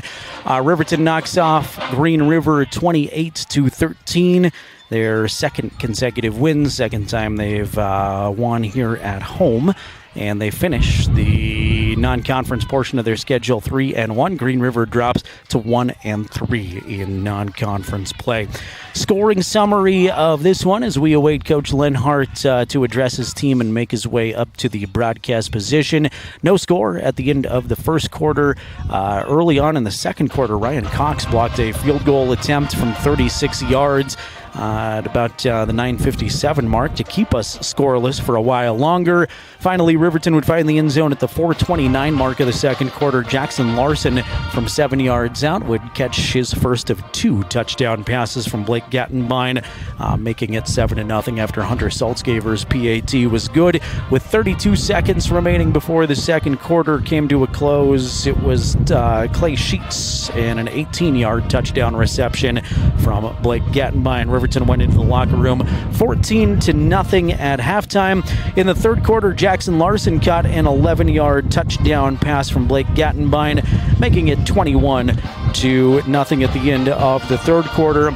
And it was Gattenbein from 2 yards out, quarterback sneak at the 10:47 mark of the fourth quarter to put Riverton up 28-0. Evanston would finish the ball game. I keep calling them Evanston. I apologize. We had Evanston last week. I know I've said the Red Devils a couple of times tonight.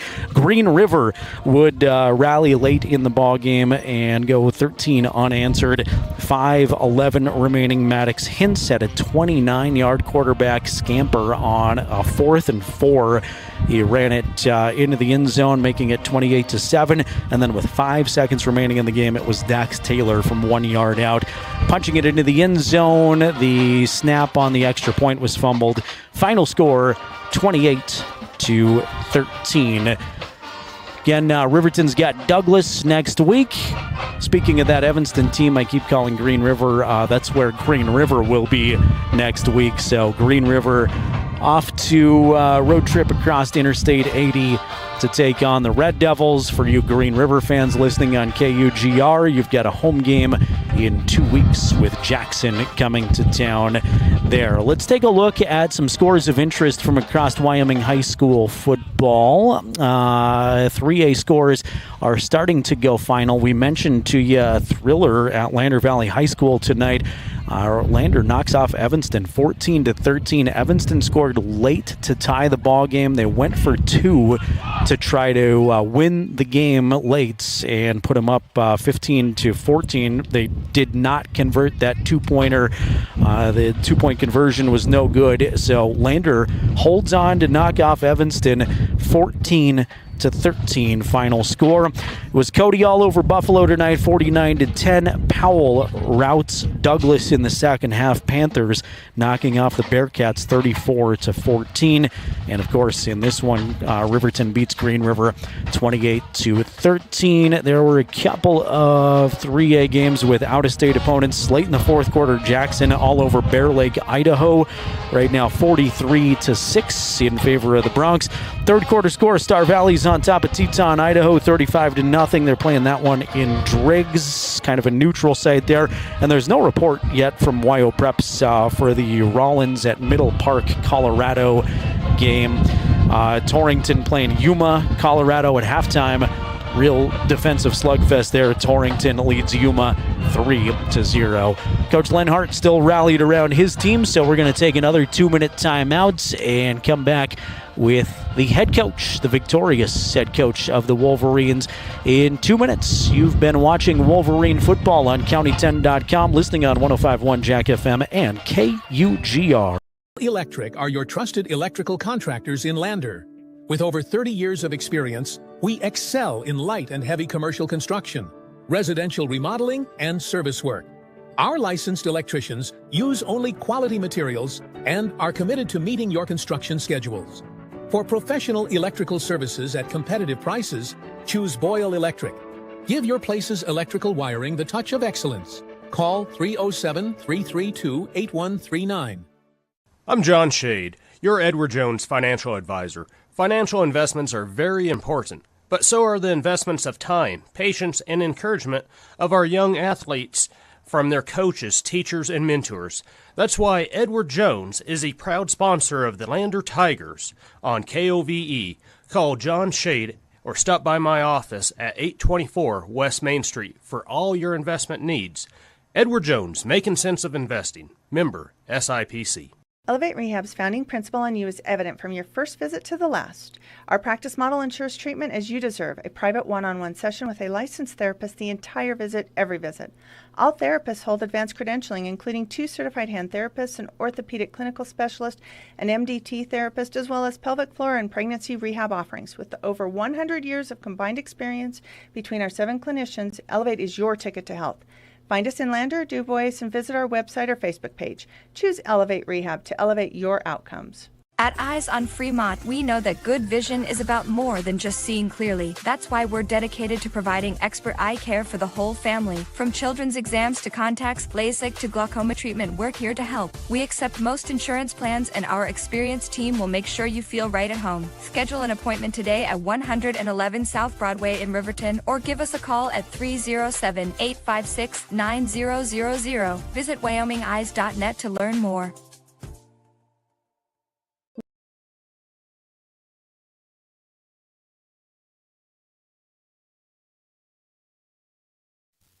Read all about the Fremont County Sports Weekend at county10.com. Welcome me back into the Bailey Tire and Auto post-game show. Wolverines victorious in this one, 28-13. We're joined by the head coach of Riverton High School, Mark Lenhart. Coach, first of all, congratulations. Thought the team got off to a much better start defensively tonight. Took a while to find points, but how's the team feeling? How's morale right now? Oh, I think it's good. I think it's good that our expectations have changed, that even if we win and we don't play well, I saw some guys who weren't as overjoyed as maybe that as I thought they would be, with the win. And there wasn't 2 years ago, if we win a game, we're pumped. And there were some things I don't think we finished the game really well, but offensively it's a little difficult when they know you're going to run it and you're just trying to milk the clock, and you're kind of in that tough spot of a 4-score lead where you want to be safe and run the clock, and they know you're going to run it, and it's just the game kind of turns to a standstill. We started subbing a few guys on defense, and then we started making some mistakes, but I thought the defense played well. I thought after we threw the interception, blocking the field goal was huge to not let them get on the board early, and we did a lot of good things. For whatever reason, our bootleg game wasn't there tonight, and that's usually a staple of our offense. We had some guys wide open, and we just either drop it or we didn't get it. But we made enough plays, and frankly, I'll just be honest with you, I love Coach Christensen to death, and he's got his program going the right direction. They play hard, and I'm just glad the game's over, to be honest with you, because it's tough coaching against your closest friends, and so it wasn't something I was looking forward to all week. I know we're on in Green River tonight. We're on KUGR filling in for Eric Pauly, so I was going to have you comment on that Green River team. Feels like they're up and coming. Feels like Coach Christensen's got them headed the right direction, and I got to tip the cap to them for finishing the game strong. No doubt. I mean, they kicked our butt in the fourth quarter, and there's no two ways around that, right? I thought that they came out and they were really, really focused on trying to stop the run. And, we were trying to kind of beat our head against the wall early. And then we finally got a few things going. In our first drive, we got a guy wide open and we don't hit him. And, it was one of those situations where if we just do a few little things better, this is probably a 5-score game. But, the final score really matters. That we scored more points than them, and we found a way to get to 3-1 in non-conference play. And if you would have told me that going into EWAC play, I would have been really excited. I know you're a young team. You've got some inexperienced players out there, but it keeps feeling like every game as the season goes on, there's a guy that comes out of nowhere. Some of your younger players that don't necessarily start or get a lot of time come in. It seems like you're finding guys at critical times that make plays, especially here in the second half. I thought some guys stepped in and had nice moments. Yeah, no, Gage Streber's been sick all week, and we tried to get him on, and kudos to him for making the great pass, on the toss pass. That kind of got us going in the first quarter there, or in the second quarter, actually. And, he didn't play and didn't get to practice much, and it was one of those situations where, I'm glad that Braden Martin was able to fill in. We didn't really know what was going to happen with Caden Arnold this week, and so when Hunter Saltzgaver was a little dinged up, it's nice to be able to throw Caden in there, and he did a great job out there at corner. So, we'll watch the film, we'll learn from it, but I think right now our focus just needs to be moving towards getting ready for Douglas. And like I said, I'm just happy we won the game and we got out of here, and I'm really happy for my good friend Blaine. I'm happy that his kids are playing better, and they played the full 48 minutes, and we didn't do that, and they did. So kudos to them. Conference play next week. You got a tough Douglas team. They're always tough. They did lose against Powell tonight, but what do we know about the Bearcats so far? Well, I haven't watched a ton of tape, just a little bit here, but, we started a little bit of prep today, but, they're going to be physical, they're going to play hard. I really like the way their quarterback throws the ball. The Archuleta kid is arguably the best or one of the best players in 3A this year, and so we know what he brings to the table. It seems like he's played since he was a freshman, so, we're going to have our hands full with them, and they're going to watch our tape and study what we don't do well, and we're going to have to play better than we did tonight if we want to beat them. All right, Coach, congratulations. Best of luck next week. Thank you again for coming up. Thanks, buddy. All right, Mark Lenhart, head coach of the Riverton Wolverines. Again, that concluding the Bailey Tire and Auto post-game show tonight. Riverton victorious 28-13. Knocking off Green River. Wolves back in action next Friday at Evanston. Eric Pauly's return to the microphone. And for you Riverton fans, we'll have coverage of Riverton and Douglas starting with the Porter's Tailgate Show at 5:30 again next Friday. Join us as we chat with another Riverton football player, and we'll spotlight some of the activities at Riverton High School too. Want to thank the cross-country team, Ton Gop, Davian Spoon Hunter, and Marshall Walton for making time for me earlier this week, and they were part of our halftime show. Thanks to Tyree Harris for being on our Porter's Tailgate Show, and as always, thanks to Coach Lenhart for coming up before the games, after the games, and dealing with a ton of annoying radio guy questions. Always appreciate that. While we're giving out thanks, want to thank Jason Peterson, our fantastic camera operator, joining us again, doing a great job, putting in a lot of time to be with us and make it possible for you to watch these games along on County 10's YouTube channel. We could not do these without Jason, so thanks to him. Thanks to all of you for watching, for interacting in the chat again, and for joining us for the broadcast. Thanks to my daughter Addison, who's looking at me like she wants a shout out on the radio. Addison, my 8-year-old, who hit me up for money in the third quarter to go to the concession stand. Thanks so much to her for making me a very proud father. And I want to say thank you as I continue to just thank everybody, Eric Pauly and KUGR and everybody listening along in Green River this evening. Once again, final score, Riverton on top of Green River 28-13. We're going to send you back now to KUGR 105.1 Jack FM. And for those of you on the video stream, we say good night and farewell from Wolverine Field.